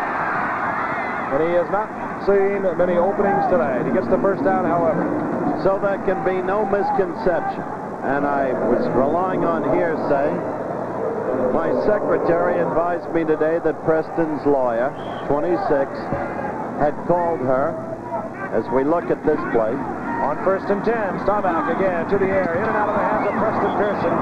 Preston still fingers in the action, and the lawyer had asked if we wanted to put Preston on the air in this game to express his views of the Dorsett incident and of his being benched. Now that's the message I got. I want to be absolutely clear and specific about that. But this is a great football player, and if he feels he should be in there, you can understand. Second and 10, the ball at the 29. 1:30 now on the clock.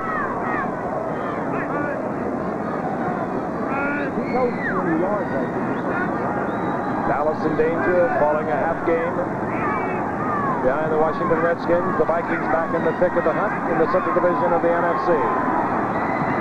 Picked off, Bobby Bryant. Turn out the lights, the party's over. Roger Staubach makes the tackle, but Bobby Bryant is just about finished. Any hopes Dallas had of pulling this one out? Well, it was over as Don is singing, not just now, but before this. And this Super Bowl champion Dallas team has now lost 3 games out of 9. And in the interests of fair and accurate reporting, they were fortunate indeed to get past St. Louis twice, winning once in overtime after St. Louis had missed a field goal. And they had a tough time with Philadelphia. And the coach has to take a good hard look at this team and somehow get them emotional and intense again. And this man, Fran Tarkenton, has pulled off a tremendous game plan. They had a great defensive effort as we watch Ricky Young working on the clock now. Dallas will try to stop it, hoping for possession again. They call timeout. They have 2 timeouts remaining, 1 minute and 9 seconds on the clock. But Francis having another great night, and he's been doing it since 1961. He is a very special football player. Why are truck shoppers everywhere deciding on Datsun? It's going to pay for itself in 2 years. They're fantastic as far as gas mileage. The money I'm saving on gas alone will do it.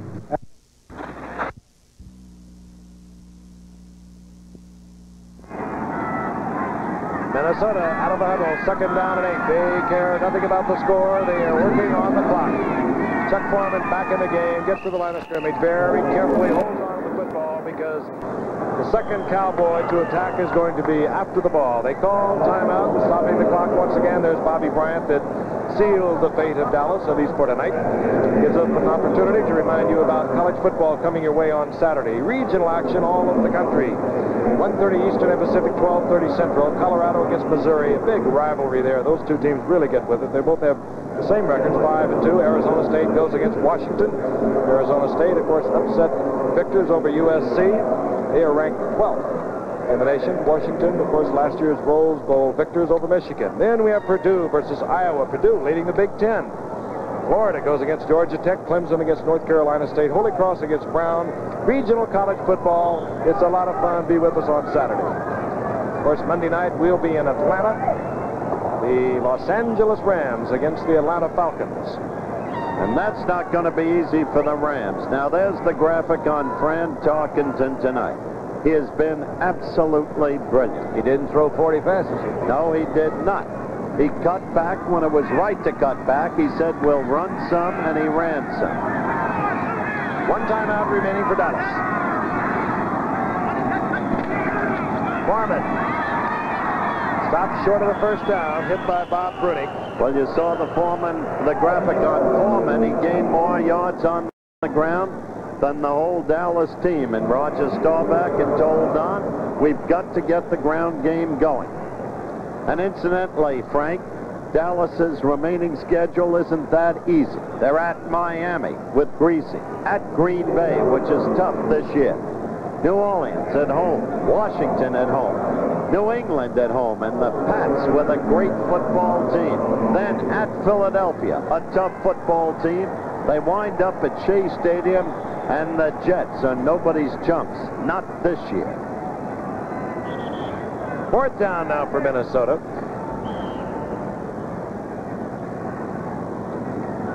Minnesota, of course, next week will be at home against Detroit. They also play Chicago, San Diego, Green Bay, Philadelphia, Detroit, and Oakland. So their row is not too smooth either. No field goal attempt. That could be blocked and taken in for a touchdown. 55 seconds on the clock, and Chuck Foreman gets the call. Spins to the inside. He has the first down. I think that's why. He's now gone over 100 yards rushing. He's caught 5 for 33 yards. This is what the standings will look like in the NFC East. And yes, it's all changed in the National Football League. And that's what they'll look like in the NFC Central. And Minnesota is still breathing, and they're not about, as I said, to knuckle under. But that's the kind of year it's been in the National Football League this year. The very point we tried to make during the halftime. Scrambled standings. Nobody a sucker. Look at the measurement. First down. 39 seconds on the clock.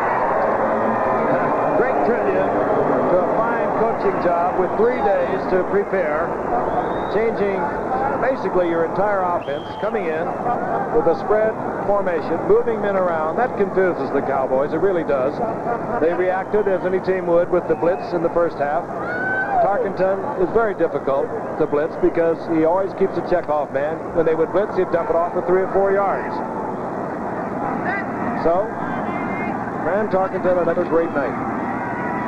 Foreman. I think I'd say Foreman. He's done his work tonight. I'd give it to somebody else. Rest him up. Fran is heading for the barn. Says, come on, guys, this is over. Final seconds ticking away. And Dallas goes down to defeat 21-10, and a superbly played game and called by this man, Fran Tarkenton. Once again, the final score, Minnesota 21, Dallas 13. Rather, Dallas 10. Be sure to join us this Monday for ABC's NFL Monday Night Football at 9 Eastern Time. The Los Angeles Rams against the Atlanta Falcons. Saturday, be with us for an exciting afternoon of sports coverage, beginning with NCAA college football at 1:30 Eastern Pacific, 12:30 Central Time, featuring regional coverage of 6 top games. Then ABC's Wide World of Sports at 5 Eastern and Pacific, 4 Central Time, featuring the World Gymnastics Championships via satellite from Strasbourg, France. Travel arrangements made through and a promotional fee paid by United Airlines. United built the largest airline in the free world around you. This has been a presentation of ABC Sports, recognized around the world as the leader in sports television.